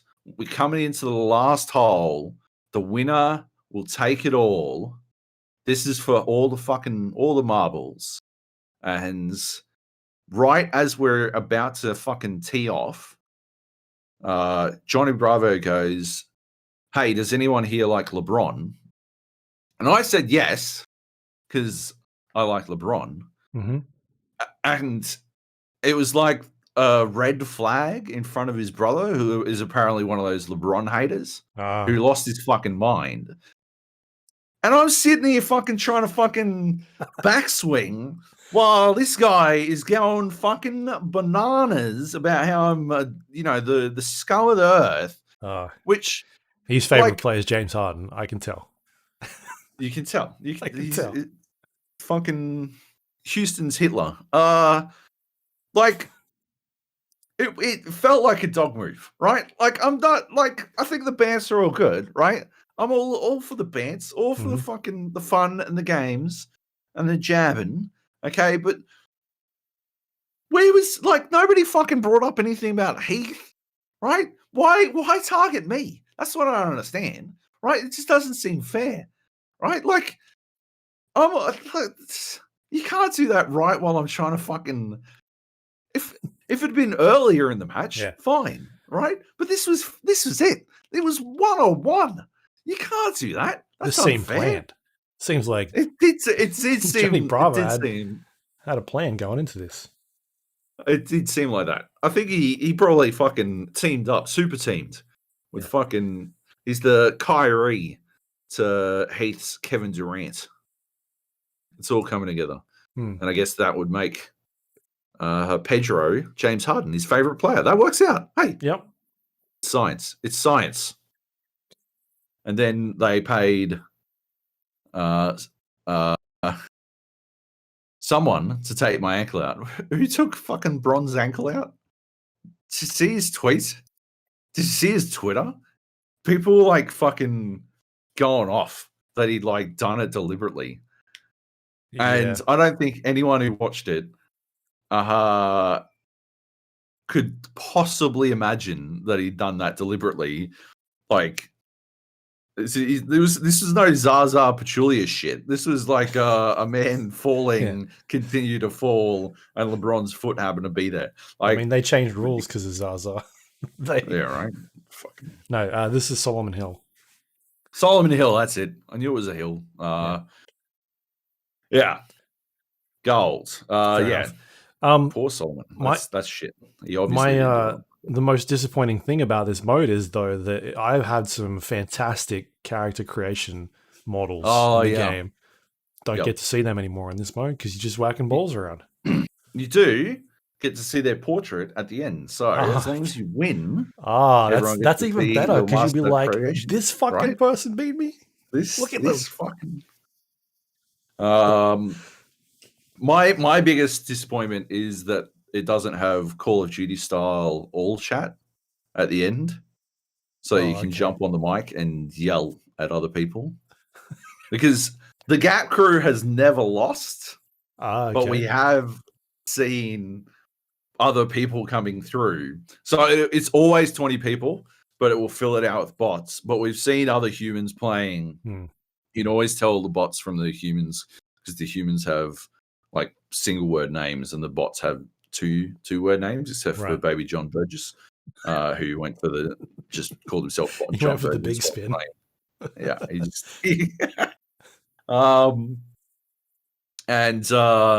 Yeah, like the Gap crew's never lost, but I would love to talk some shit. We had one dude who called himself Ozgamers Haggy, or maybe Ozgamer Shaggy, but I reckon it was Ozgamers Haggy. And we were jumping endlessly on poor old Haggy. I wish he was there to hear it.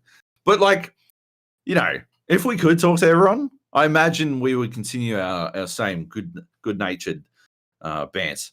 Johnny Bravo's targeted attack, notwithstanding, they're usually very good-natured bants. And yeah, I assume we would have done that for other people. So I miss not being able to talk to the randos. I wish we could do it. I assume we'd probably get them in, rope them in to join us in the Discord, and then wish we hadn't. Probably they'd turn out to be racist. Yeah. I speak on the subject of the next game on the list, the King's Dilemma. I went and played board games and I had to catch an Uber, and my Uber driver was very proudly explaining to me that he's banned from Facebook for being too mean to the leftists. It's a good Uber. Good Uber, right? I'm like, what? I'm like, what? Too mean to the leftists? What do you mean? He's like, oh, you know how it is. It's probably because of my Italian nature. I'm like, did you say Italian? My Italian nature. But I just like to rile up the fucking leftists on Facebook. And I guess sometimes I go a bit too far, I'm like sitting there like, what does he think what does he think I do when me and Nate are sitting there? Like, just like, right. Like, yeah. It's, interacting online is tricky. It's one of those things where, in our job, we see a lot of, comments that go too far, and they're like, oh, what do you guys do? You're day traders? I'm like, what the fuck? How does he figure we are fucking day traders? But that must be why he thought we were down with shitting on the leftists. So I've never met a day trader who isn't a, racist. No, I'm kidding. But like, I was just fucking blown away, right? Like, holy were you guys shit. talking about like Bitcoins or like NFTs or something? I don't think so. I think we were talking about because we're fucking mad dipshits. We're talking about, we went out on Friday night, and at about fucking 9 o'clock, we found out they had espresso martinis on tap at this place. Right. And so we didn't get to bed until fucking 3 o'clock. Because we'd had espresso martinis at 9 o'clock, and we just continued partying until the fucking place shut down. Idiotic. And then we had to go fucking play board games at midday. Like, moron shit. Like, proper dumb shit. I'm too old for that shit. Yeah, anyway. So we were talking about how we weren't sure how this was going to go because we were both trying desperately not to die. That was basically what we were talking about. And this dude pipes and he's like, speaking of dying, I've spoken to some lefties. Speaking of dying, I tell lots of leftists on Facebook that they should die. And I send them detailed threats about how it's going to happen. I'm like, oh. Anyway. So that's golf. That is golf. And it segues us nicely into The King's Dilemma, which is the new board game that I played. Which is, awesome. I'm playing this on the weekends. We've got a bit of board game crew going at this point. There's 5 of us. And we had, so the team I've been playing Gloomhaven with, but we've been trying out some other stuff, mostly because last time we tried to play Gloomhaven, we got the setup done, and then we were all so drunk that we couldn't actually fucking play the game. It's the classic. So, it was a mistake. King's Dilemma is actually, the way I describe it, is actually using Gloomhaven. In Gloomhaven, when you move between a place, between Gloomhaven and your location, you draw a road card, and it tells you a bit of story. My favorite in Gloomhaven is, you're traveling down the road, and there's a man on the side, and he is shitting in a bush, and you can choose. And it's like, do you A, help the man, or B, steal everything? And you choose A or B. And you discuss as a party what you're going to do, and then you make the decision, and you deal with the consequences. Wait, hold up. Yep, go. What was the man doing in the bush? Shitting. Right. And the choices are to help him? Yeah. Like, what are you doing? Are you like wiping for? Like, what is you're holding his hand? Getting him something to wipe with. You're not actually wiping for him. Yeah. Okay. Yeah. Okay. Or you can steal his stuff. And yeah, you got to make that difficult choice. Those are the tough choices. Anyway, that's the King's Dilemma. Is choosing whether or not to help the manage. No. You represent the hand of the king. But you also represent your own house. And so it's a competitive game where you are trying to make these decisions about the way that the realm will play out, but at the same time you are also attempting to help your own house out as much as possible. And so the game starts and you get a little player screen that you're supposed to put up to block view of what you have in front of you, what you have access to. And you write your name down, give yourself a name, and then you play and play it out. And that is basically the juice of it. You draw these cards, they tell you a story, and then they make you, as a group, make a decision. And then the next thing that happens is you have to vote yes or no. And so the voting process, you take a card, you take the yes no card or the no card, or there's a pass card. If you want to vote yes, we will help the man who's shitting. You put down yes, and then you spend some power. So you've got these power tokens. You've got a limited number of them, but you spend some power, and that's it. But say Nate is playing, and he wants to rob the man instead. So he puts down no, and he puts down 2 power. And so now I either need one other person to vote yes with 1 power to tie him, in which case it will go down to the tiebreaker, which is there's one person gets to be the tiebreaker, which is determined based on, at the start of the game, it's based on whoever has the lowest house number. which is just sort of a way for it to randomly decide. But after that, whoever lost the last game becomes the tiebreaker in the next game, unless someone takes it from them. So the tiebreaker could decide if we had an even number of power on the votes. So if it was 2 versus 2, yes, no, then the tiebreaker person would decide, the moderator would decide. But if another person voted 2 power for yes, that we help him, then we would overwhelm him, and we would just automatically win, right? It goes around the table until it's decided. If you vote pass, you can either once that's done, the power goes into a pool, and anyone who voted pass gets a share of that power. And so that's how you get your power back up. And it's basically like a little bit of resource management, a bunch of debates, and some bargaining built into this story-based game where you're not really in any danger or anything. You're basically just trying to help the kingdom and help your house succeed. And that's about all there is to it, really. It's like interesting, like storylines and stuff like that. It did feel like it sort of starts off with like 3 possible story directions. We don't know what all 3 of them were, but the first one we picked made us open up an envelope. And then the next one we picked was on that same storyline. It was like you found red iron in the mountains. Do you want to like exploit that resource, or I don't know, not exploit it for some reason? And we chose to exploit it, and that had us open up an envelope that had 3 more cards.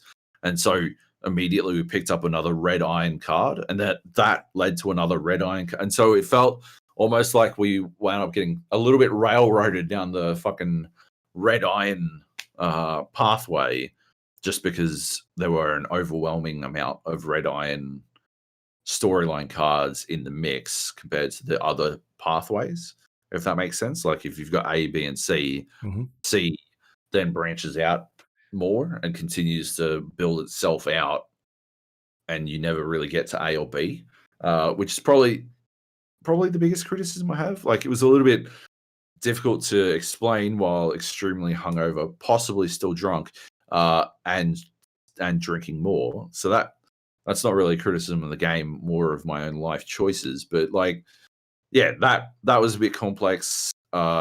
But once we had the understanding of it, like we knocked out another 3 games pretty quickly after we did the first one.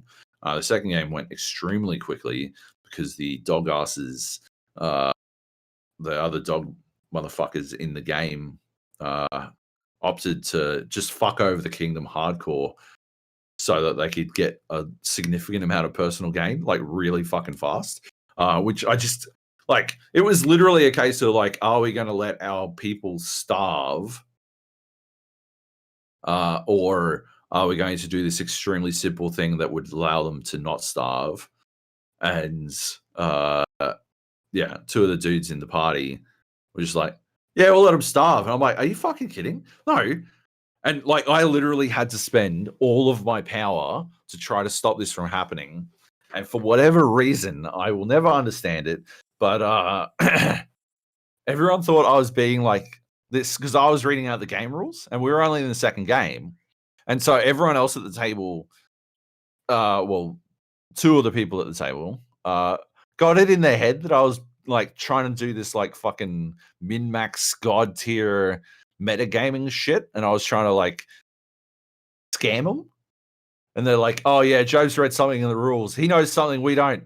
Vote against him. I'm like, no.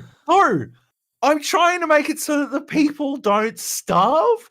And they're like, nah, he's trying to fucking pull one over us. I'm like, that's not how I roll. You know everything I do.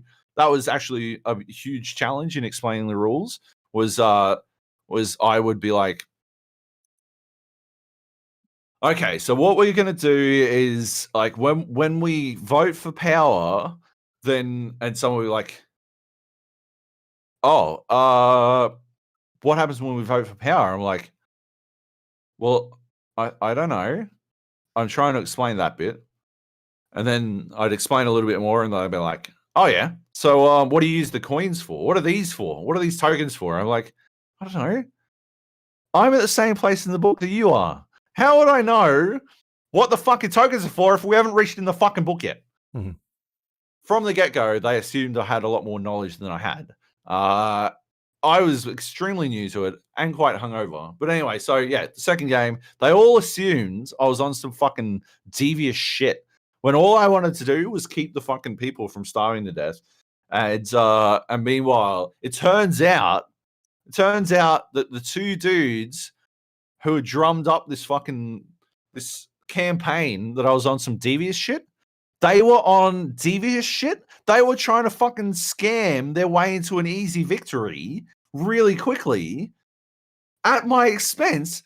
The fucking kicker, right? The fucking stitch up is that in the next two games, somehow I still had a reputation of a dude on some devious shit, even though those two motherfuckers were the ones doing fucking stuff. Unbelievable. So I did not do well. I will tell you that.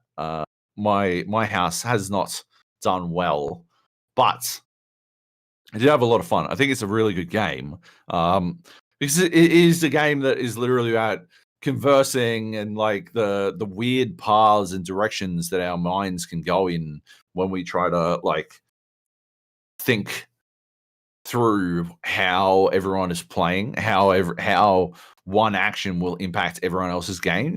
Like it requires, I think it requires a bit more knowledge than what we had, because I think we weren't really playing the game. Well, not everyone at the table was playing the game until our last round. Obviously, fucking two of our players were extremely in on playing the game from the second round. But yeah, like we didn't have a huge like base understanding of some of the stuff we should be doing right away. And I think that impacted some of how we went about things. But nevertheless, once we did understand it, yeah, we were having a lot of fun. And yeah, it was literally just that sort of bargaining and that wheeling and dealing that, I don't know, I think is generally pretty good in board games. The back in the day when we played Risk Legacy and Nate mounted that campaign that everyone should gang up on me as soon as possible. And I think it was your wife was like making like fucking deals on it. Like she was like, oh yeah, well, Joe, what will you do if I don't? I'm like, I don't know. What the fuck do you want? She like got like a bunch of countries out of it, and she still fucking backstabbed me because it didn't matter because I was fucking dead. Like that sort of shit. I actually love, like, I don't love being backstabbed, but I love that sort of, that devious shit. I do enjoy it. I just wish I got to. I don't know. Why am I the devious guy? Right? I don't do anything devious. I never do anything devious, and yet I get this reputation as some fucking metagaming fucking god genius who's about to fucking swoop in and scam everyone. And I'm like, no, that's not how I've never done that ever. I don't understand. That's not how I roll. It's how I wish I could roll, but literally nobody ever lets me fucking do it. Insanity. Anyway, good times. Hard recommend if you can find a copy. I definitely recommend it as a game. Awesome. Yeah. The King's Dilemma, out now. All right, do you want to blast through these then? Let's do it. Geoguessr. Geoguessr, just quick on this one. I don't know if you got much to talk about with it, but no. I'm just fucking, I don't know. I think I'm close to being done with it. Had a really rough one yesterday. Just the fucking first one was just shit. Like, I'm just tired of getting fucking roads that are just, there's nothing. there's nothing to go on except for like one city name, and like at best you can look on a map and compare the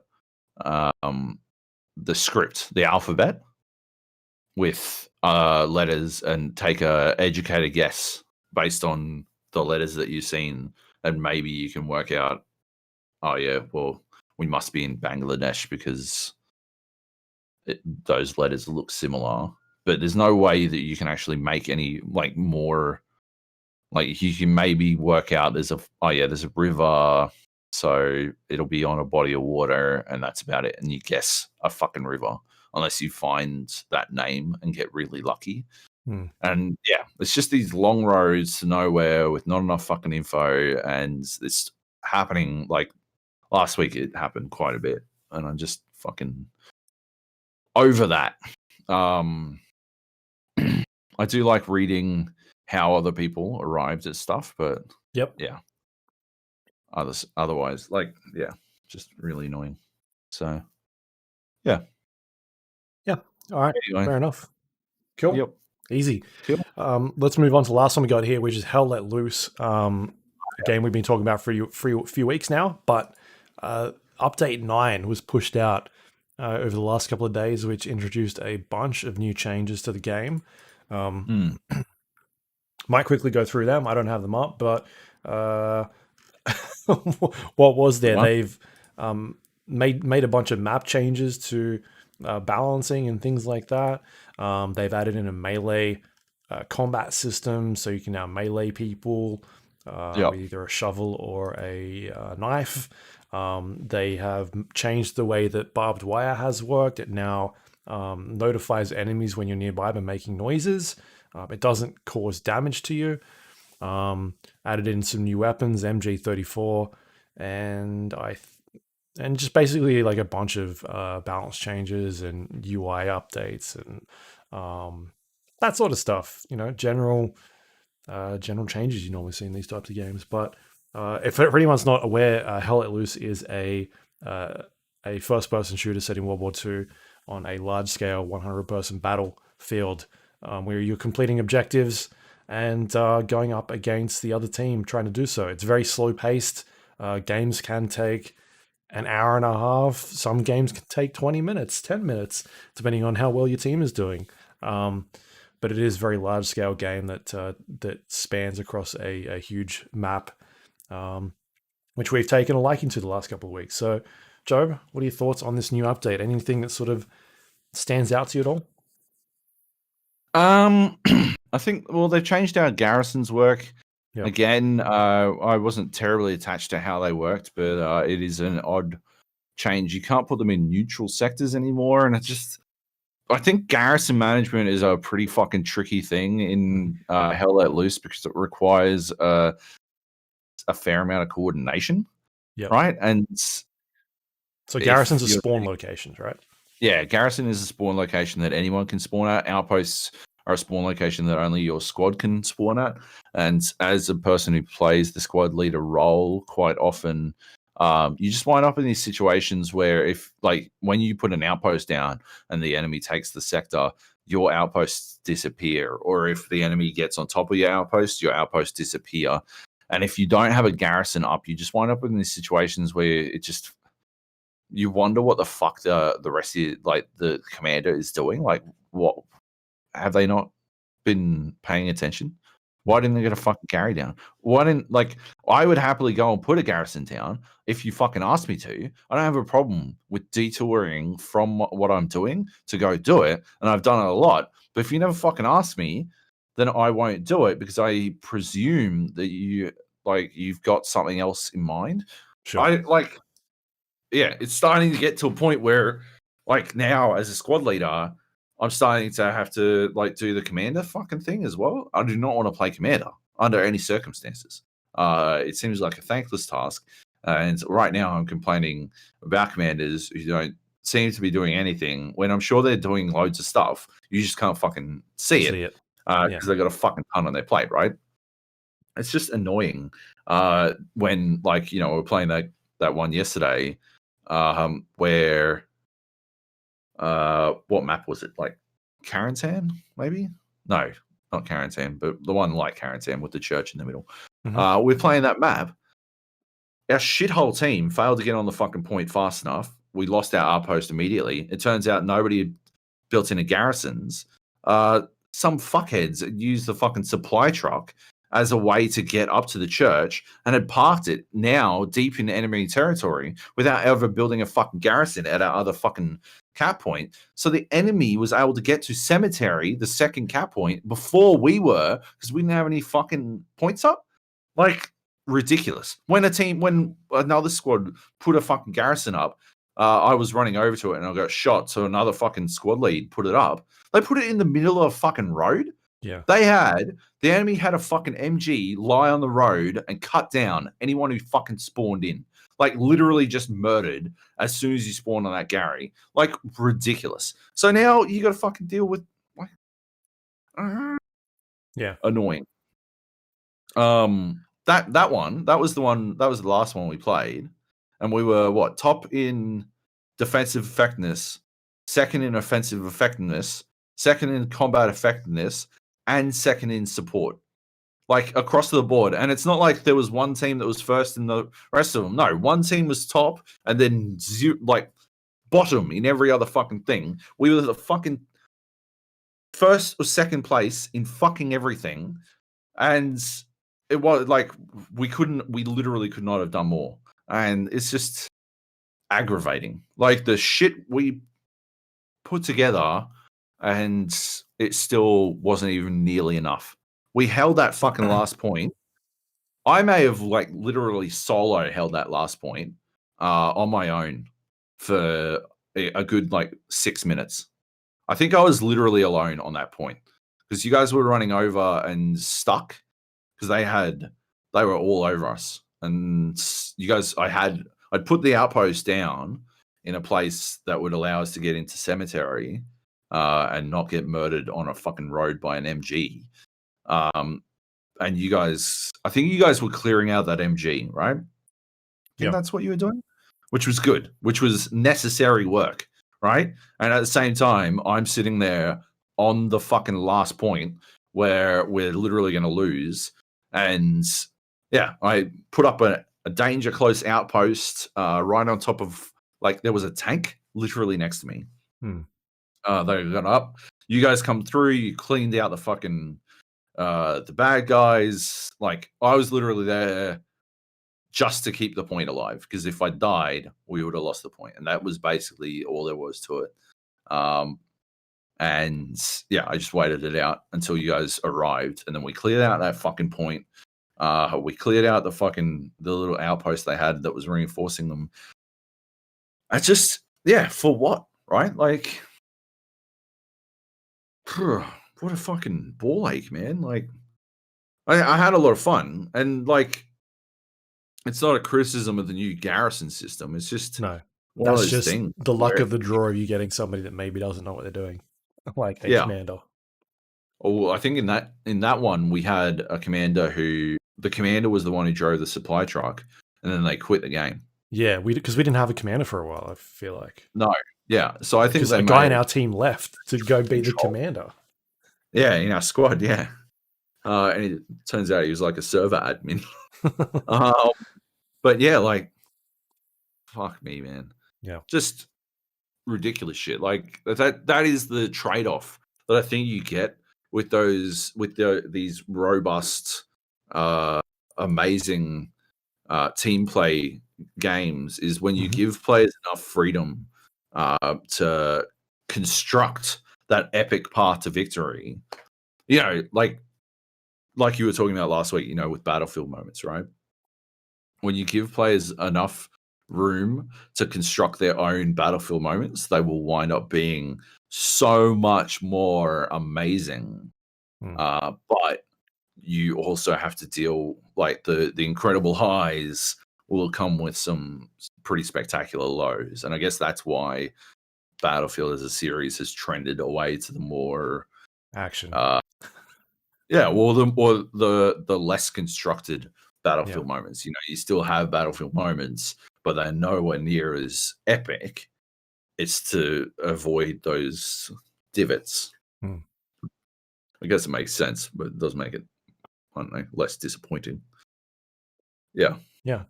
But there was like some good maps on there. We played that the one we played last night with the fog and like the burnt forest, and we were like trying to get into that bunker and like getting absolutely nowhere. But the fights getting to that was really cool. And you made that fucking belt in onto that bunker, and you were there alone, like literally holding back, like the enemy, or like the last ditch effort. I think we had like 7 minutes left, and you're on that fucking bunker shooting everyone. You clear a path. I get a fucking outpost down, and like our squad spawns in, and like, holy shit, we might actually do this. We fucking inch our way in on the cap, and we're actually doing it. We're actually capping, and then they managed to get like an entire team, like multiple squads came over just to clear us out. And we still managed to get in one more time, but that was that was epic. That was fucking amazing. And like the protracted fight we had around that factory, we were just like hunting. We were hunting out a lone squad that was carving up our back line, and we were doing a bit of counter work on that one. And that was an epic back and forth between two squads that were clearly thinking on another level. Yeah. Like some of the UI changes, I can now see when the commander is doing things like there's a bombing run coming, and like there's little things on the map now that show you when they're coming and which direction they're heading in, and like which is super helpful because they used to just show up before and you'd be like, is that one of ours, or is that like an enemy team, or like what is going on? But now you can just look at the map and be like, oh yeah, cool, that's our bombing run. This is the line that's coming in on. So that stuff is really helpful. They've got like a spawn list now, which is also really helpful. It's not I don't like it. Maybe it's got some work to be done to like list it a bit better, but it's good that it's there. You can sort of just hover over it and it'll show you where that is on the map, which is good. Because usually you kind of just like looking at this map and being like clicking on things, being like, nope, that's not my spawn location. All right, like my team's out OP. Or like, where should I be spawning? What I would like to see is maybe some measurements on those that list to say, like, I don't know, like if you're going for a cap point, like how far away from the cap point is that location, rather than just being like, here's a list of spawn points. I think the easiest way would be distance from squad lead. That'd be the easiest way to do it. Right, but what if you're dead or something like that? But how would you know? Maybe just put two: distance from squad lead, distance from objective. Yeah, I know there's two objectives sometimes, or multiple objectives, but there's got to be a better way to present that information. Yeah. Anyway, I'm sure they'll get there. Yeah. I don't know if you noticed, but you can see every outpost in that list. You do not need to see outposts you can't fucking spawn on in that list. That is absolutely pointless. Utterly unhelpful. Yeah. Anyway, still having fun with it. Lots of cool things going on. It seems like it's definitely my type of game. I'm having a lot of fun with it. All right. Yep. There you go. I didn't write down the time for that one, but we can guess. 2:20. We can guess. Boom. All right, let's do some news. Let's blast through some of these.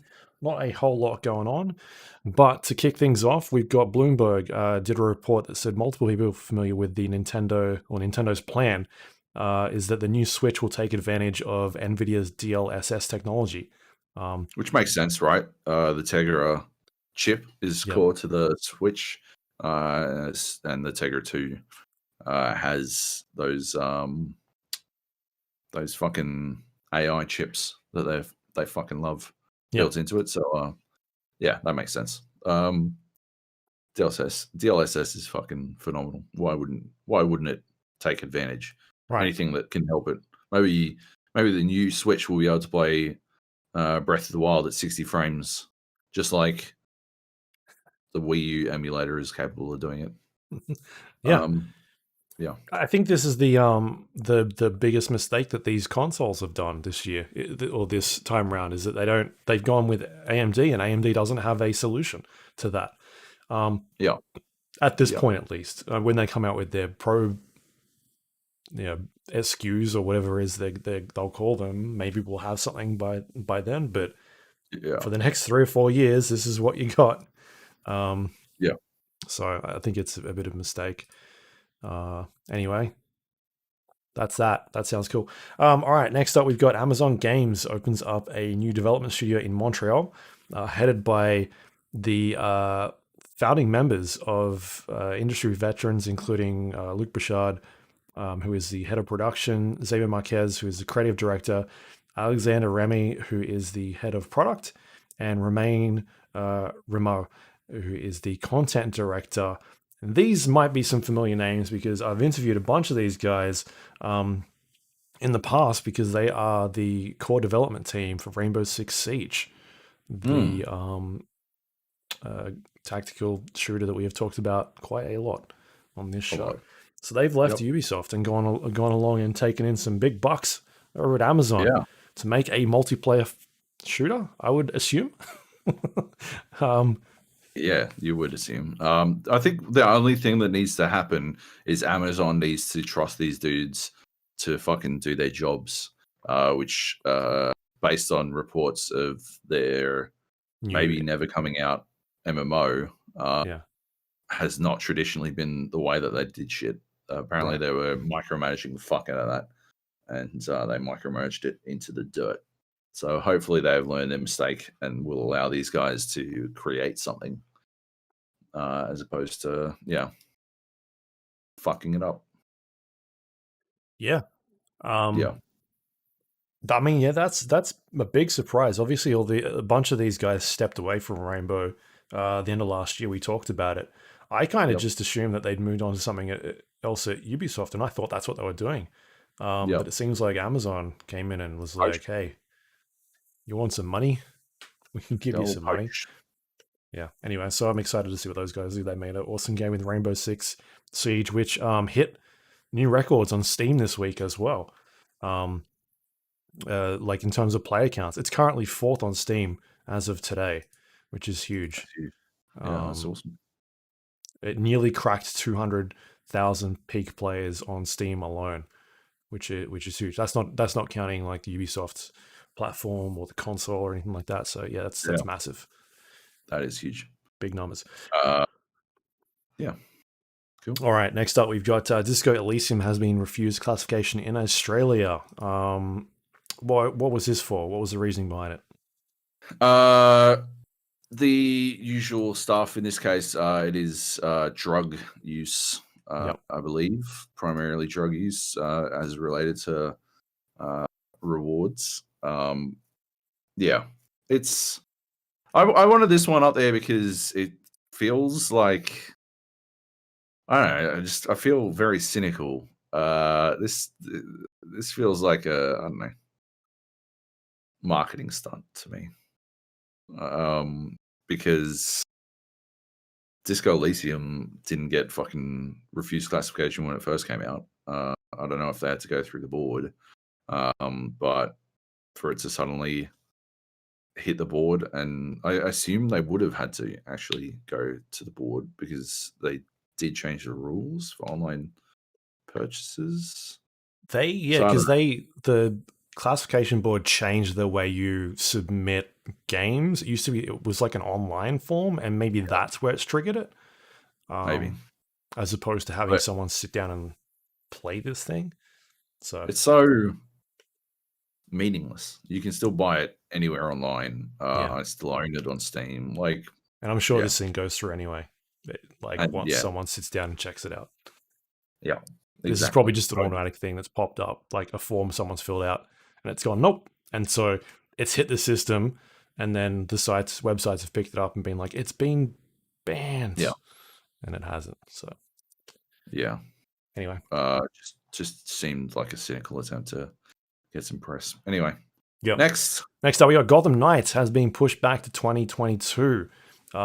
This is the game that has been teased, which we've talked about on here numerous times. I think they started teasing this game in 2019. It's been a long time, but it's now been moved to next year. This is the game featuring some of the side characters from the Batman universe. Yeah. This is the Montreal game. This is not the Rocksteady Batman game. Is this kind of surprising to you, or is this going to be a recurring trend we see this year? I'm disappointed, but I'm not terribly surprised. Yeah, I don't like seeing. I was excited for this game. I was hoping it would come out, but yeah, I didn't want it to get delayed. I think we might see more of it a couple of times. Yeah. Yeah. I don't know. Hopefully they get to use the time well, and yeah, it does fantastic things for the Arkham universe, because I love that universe. So yeah, for sure. Next up, the last story we've got here, I think, is the new PlayStation VR controller has been revealed. So we talked about the next generation PlayStation VR, which is something they announced recently, and the word on the street was they were sending out prototypes and things like that out to developers to start working on this stuff, and Sony has listed, or at least shown off, the controller at this stage, which looks very different to what they did on the original one, which used the Move controllers as a form of interacting with the game. I think this one looks really interesting. I don't like the design of it, but I like the technology that it's got. Like, the technology behind it is really strong. The things that it's doing. So it's like they're describing it as this orb design, which kind of covers your wrist. And I'm assuming that is maybe doing some sort of tracking as well using the headset. Maybe not, but we will see. The main features of this thing, it will have adaptive triggers and haptic feedback, which is some big things that the PlayStation DualSense uses. So when you press those triggers in, you'll get a bit of resistance. That stuff is really cool. We're not really, like, I feel like we're not really seeing that on other VR devices. So that's really cool. They've got finger touch detection, which can detect really slight movements with your fingers. Some of the controllers at the moment do that. I think my Vive, I don't know what the fuck I've got anymore. Oculus does that, which is cool. And it says here the VR controller is tracked by the new VR headset. So there you go, using the Ring. That's what I just assumed, and I didn't read any of this stuff. I looked at the pictures, which is cool. Yeah. Anyway, what's your thoughts on this? Like, is this more interesting than using a Move controller as your input? Oh, way better. So much better an idea. The one thing that I hope is it looks a little flimsy. I'm worried about the structural integrity, because I don't know if you've done this, but I've definitely hit the wall once or twice, or hit things once or twice. And this thing doesn't look like it would stand up to much of that. Yeah. Which, worth looking into. I mean, for me, the main thing is it looks a little bulky for this. They're obviously using this Ring or orb, as they're calling it, to track hand movement and stuff like that. But also, it just seems a little bulky. Like, if you're grabbing something and putting it up towards your face, you're going to hit that headset. I've come pretty close to doing that with mine, because, like, my controllers, as you can see, it's got this loop which kind of surrounds your wrist or your hand. It's not big, but if you're trying to grab something and put it up towards your face, you got to be careful of that. And this controller in particular for the PlayStation VR looks a bit bulkier. Like, there's more places where that can happen. So that's my concern. It does. Yeah, that is actually a really good point. I didn't think of that. Yeah, and I was more thinking about those parts in between the bulk where it looks like it. I don't know. I'm a little worried, but it looks fine to me. Okay. I mean, Yeah, it But seems sturdy. you punch things in your room like a winner, baby, and I get him. You give I him a give good him old fist. that's it. Give him a Yeah. fist him. All right. Anyway, good stuff. Hey, Sony's Next in. up. Sony's in for VR. All Yeah, they're right. going on. Any questions? Quickly. We do have questions. Go. Johnny Bravo writes, "Hey gents, I used to watch Survivor on TV pretty religiously for the first 10-ish seasons. I checked, they've done 40? What? Imagine my excitement when Australian Survivor was announced. However, expectations minus reality equals disappointment. And I remember going from the multi-million-dollar budgeted US Survivor to the dollar shop Australian Survivor. It was like flying Qantas business class and returning on Jetstar economy, or staying at the Novotel for half a trip and then moving to the Ibis. One of the challenges in Australian Survivor was that they had to shoot this flying arrow into a rope, set the rope on fire, which was holding something, then the rope would snap and whatever would drop. But El Budjo Survivor didn't think it through, and the ropes literally took 6 hours to burn through. So us, the viewers, got to watch 20 minutes of rope burning highlights. With PAX Oz going ahead, what the fuck? What a preamble. This is a world-class preamble. With PAX Oz going ahead with the current travel restrictions, do you think that this will be the Australian Survivor of PAX? I've never been to a PAX, so pretty keen to go one day. Unsure if I commit to this one. It will just disappoint. Love, JB. So is the question, are you asking, I think he's asking, will it be a bodged job PAX? Yeah. Interesting. I actually don't think so. Really? I think that a lot of PR companies have dramatically underused their budgets for the last couple of years. And I think that they may be looking for an excuse to use those budgets where they can. And PAX might actually wind up being one of those places where they get an opportunity to spend some fucking money that they desperately need to. Because budgets, you know how budgets work. You know, anything you don't spend in your budget you don't get it next time. Yeah, exactly. So spend all your budget you can. I think they will be looking for an excuse to spend that budget. So I think it might wind up being a pretty extravagant PAX. I'm going to disagree with you. All right. I think that sounds like a bet. It sounds like a bet, Luke. The way I'm thinking about it is a lot of these companies are global companies, and if they've got a directive from their head of whoever is running it to be like, we're not doing events, like I don't care where it is, like in Australia where it's not a huge problem, but if it comes down to like something happens in Australia at that event where there's some sort of outbreak or something, I don't know, that is tracked back to PAX, that's not good. I feel like that's bad PR for that company. For those companies that have jumped on and been like, hey, we're going to help them host this event during a global pandemic. And so I feel like PAX is still going to happen, obviously. I just don't think you're going to get the big companies coming in. There's going to be unless they lift up travel restrictions, as far as I'm aware, that's not happening until the end of the year.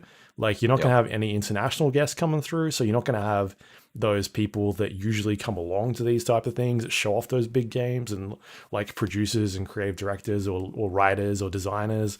I feel like it's going to be very local this year. You know what? That is actually really good reasoning. I don't know. I don't disagree with you. I think you've got a really good point. I reckon we make a bet. I don't know what we bet for. Hold on. This sounds like you've got inside knowledge. I don't have inside knowledge. I do not have inside. Oh, he's fucking scared. Listen to him. He's scared. I don't have inside knowledge. Like, this is my gut against your gut, and I've got a bigger gut, mate. Yeah. I reckon we make a bet. We can decide on the stakes later if you would prefer. Yeah. Okay. Yeah. Sure. Bet. Well, what is the bet? How do we judge this? I don't know. Scale and pomp of scale. Well, it's obviously going to be lower scale, so I win automatically. Well, see, it sounds like you're confident. Let's make this bet. I'm confident. I know it's going to be a smaller scale event. Absolutely. Like scale in terms of like grandiosity, not fucking number of people. Grandiosity. Well. All right, then make the bet. Then make the fucking bet. Joe, This is what I was talking about with fucking King's Dilemma, right? You think I'm on some devious shit, right? And I'm working up here. I've never worked up here. I've always worked in the gutter. I've always been pretty clear about working in the gutter. I am a gutter troll. That is all I've ever been. I don't understand why you think I'm on some devious shit. Is the bet that if they can get a panel, because a couple of years back at a PAX, I saw a panel with Chris Roberts on it, and they're not like, they can't get that high caliber of talent back again, right? That is the pinnacle. That is worth like $400 million. And the rest of the people on this panel too, right? Like, what a fucking panel! Throwaway. One of them had really good. What are they doing? What are these people doing anymore? One of them had really good shoes, and that's all that matters. Yeah. So yeah, bet is on. The bet is on. You heard it here. Luke is confident. It will not be a very grandiose scale event. Excellent. Okay, cool. If it happens at all. Could you imagine if they get a day into this thing and there's an outbreak in Melbourne and Melbourne just shuts down? Like, what then? Do they refund all the tickets? Have they? I haven't looked into any of this stuff. I would assume so. I've been looking into it, and I'll either be staying with Grey Squirrel or Morkai. Yeah. I haven't worked it out yet. I'm extremely allergic to cats, and Morkai's got cats, but Grey Squirrel's got a baby, so it's hard to fucking tell. Can't you just use the bubble you'll take with you and just roll around in that? The bubble? I'll just be the bubble boy. Yeah. It's Moops! All right. Good fun question. That was a good question. Weird way to get there, but good question. Baz writes, following on from my last question, seems that that as you say, the larger companies are too scared to try anything that has any risk. They sit snugly in their warm bed, knowing how well they will sell the next COD, Battlefield, FIFA, WoW, X-Pac, etc., but are too afraid to try something different. And when some of them do try something outside the safety of their warm bed, e.g. Cyberpunk, and it doesn't live up to expectations, the other large studio balls shrivel up at the thought of getting out of the warm bed. And I feel like Baz wrote this while it was extremely rainy, and he was like snuggled in his warm bed. That's what I'm getting at this. Anyway, getting out of the warm bed and say to the free thinkers within the company, told you so, look what happened to them. It seems that the acquisition of an indie studio, in some cases, another large studio that managed to have an idea that prevails above the rest, albeit a short time, is a far safer business model than actually getting out of their warm beds and taking a risk. Anyway, I guess I'm just tired of the next COD, Diablo, Assassin's Creed, Battlefield, GTA, EA sports game, and I'm concerned that a huge amount of current and future resources of talented people in this industry are going towards these games rather than innovative ideas. Am I crazy, or is this a genuine concern for the future of the industry? I don't think it is a genuine concern because it hasn't stopped. Like, video games continue to get bigger and bigger, right? Yeah, it hasn't burst yet. Well, I don't think it's a bubble. Right? I think it is a growing platform for entertainment. Like, it's a growing entertainment platform. But like, if you look at the examples of what people are playing, I don't think there's reason for concern for this. Because by and large, people appear to, like, you've got as you were saying last time, Baz, Valheim, right, as an example of, 5 people can make a game that will capture the imagination of loads and loads of people. But like, even outside of that, we got Rust, Rocket League, Bloons TD. What the fuck? Why is everyone playing Bloons TD? Weird. Dead by Daylight, Stardew Valley. These are all indie games, technically.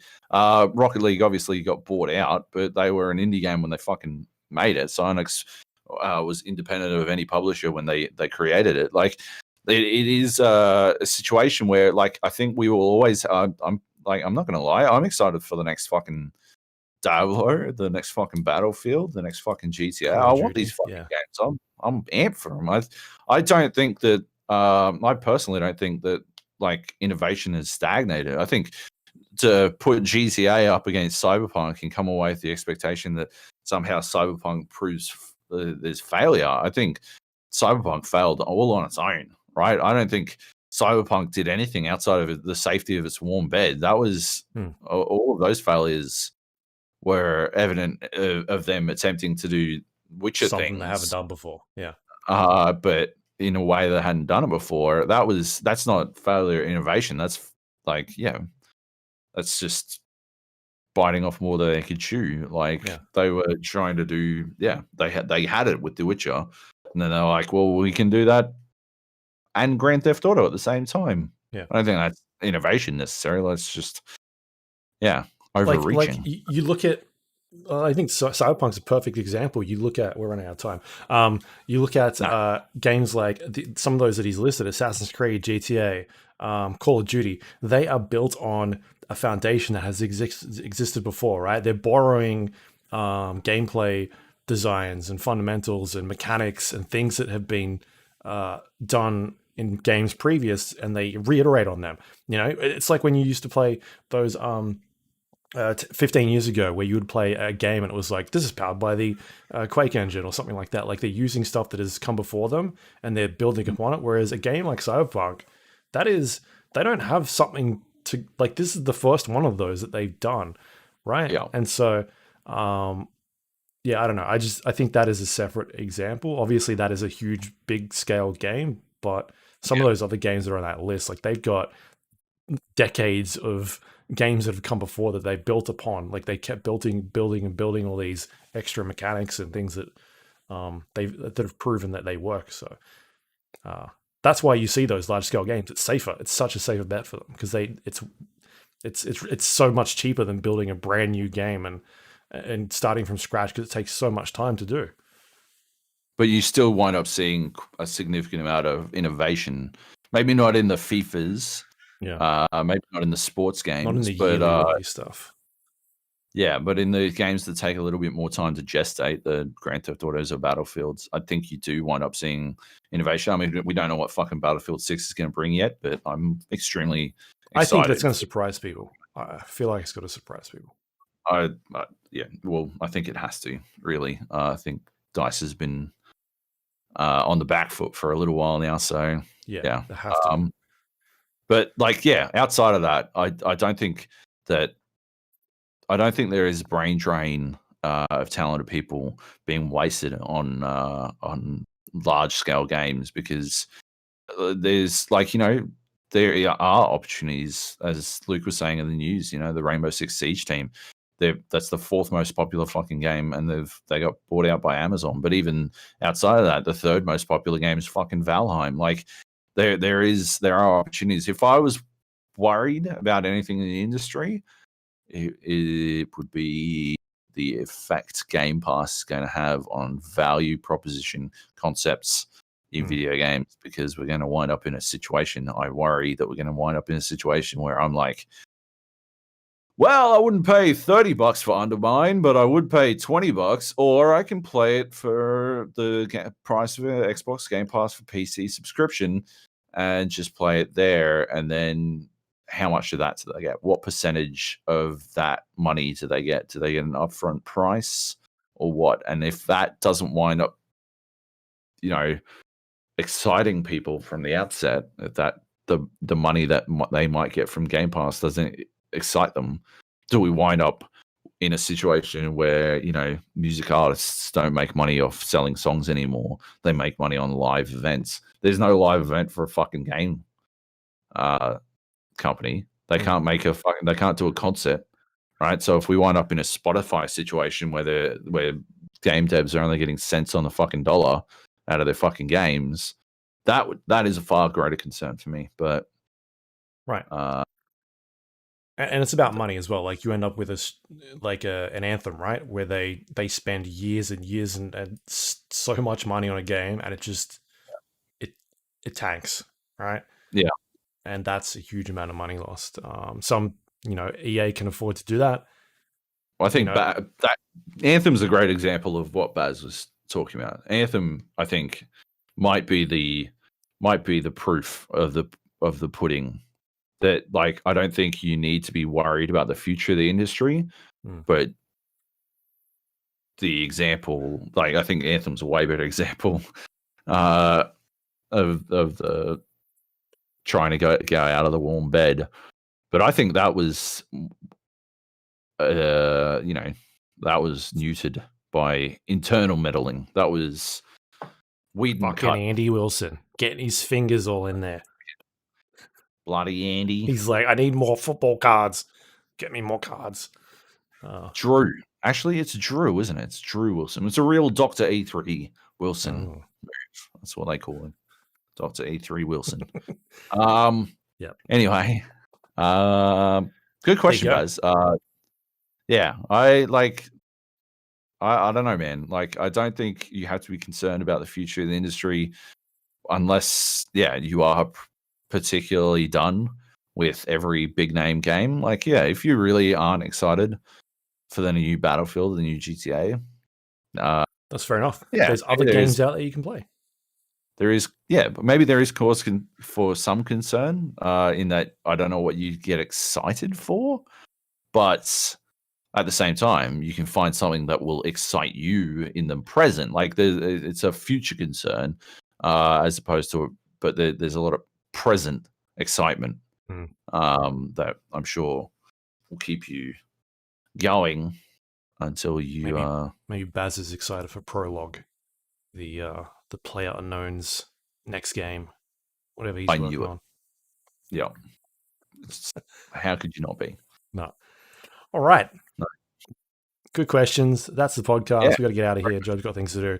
You can find us on iTunes, Android, Windows Store, Spotify, YouTube, all the places you get your podcast from. Please rate and review the show. Helps other people find us. If you would like to send us questions, you can go to our Discord page, thegapodcast.com/Discord. You can jump in there and leave questions, playing games, chatting about all sorts of things going on. PGI is happening right now. People are talking about that. So check that out. That's good fun. Also, in our general channel, I dropped a link. Yeah. To the craziest fucking ending of one of the games yesterday. Was that the 4v1? Yeah. Yeah. Disgusting. It should not have happened. Hilarious. Anyway, still watching that. You can also find us on social media, facebook.com/the GA podcast, twitter.com/the GA podcast. You can go to our YouTube page, thegapodcast.com/YouTube, watch this podcast in video form. You can also go to our website, thegapodcast.com. It's got links to all those things we talked about, including past episodes and a few articles that Joab has written recently. Anything going up this week? Yeah, I might talk about the idea of what makes a game a battle royale. I've got it written out, but I'm trying to do a little bit more complex video editing. So I am worried that I won't hit my Friday deadline, but I should make it. I've got one going up as well. It's called Why Joab Was Wrong About Anthem and Why It Is a Bad Game. So keep an eye out for that. Why it isn't awesome, as he said. Called it awesome. Let's just be clear. Joab said it. Anthem is awesome. And then I've actually got another one going up. Luke is wrong about PAX. I've got the inside scoop, and he already made the bet. That fucking idiot. I don't actually have an inside scoop. I do not. I want to make it clear. I do not have the inside scoop. Stop trying. So that's the GApodcast.com. You can go there. And that is all thanks to our Patreon members who help keep the website running and the podcast going. You can go to patreon.com/the become a recurring member. Get the podcast a little bit earlier, usually a couple of hours after we finish recording. So thank you to everyone who helps support this site and show. Greatly appreciate it. Anything you want to pimp out for this week? No, just that one thing. I think I may have something going up on ozgamers.com about the best VR games. Half-Life Alyx is in there. Even though I'm still the lowest score in the world on Metacritic for that game. This is the Half-Life Alyx is worse than Anthem. Here's why. We should get into that. I want to play some more Half-Life Alyx. I got that mod that I sent to you guys. Keen to check that out. Anyway, that is the show. Next week, I'm going to be playing some It Takes Two, hearing some really good things about that. I've got a new controller on the way that I ordered just before the show, so that should show up tomorrow. And play some COD with that. Apparently, Joseph Ferres, I can't remember his name, but maybe he was right about this game. So he calling out Joab on the podcast live, and about to put him to shame. So I heard he was wrong, but let's see. We'll see. Yeah. All right. Thanks everyone for listening. See you next week. Love you. Bye.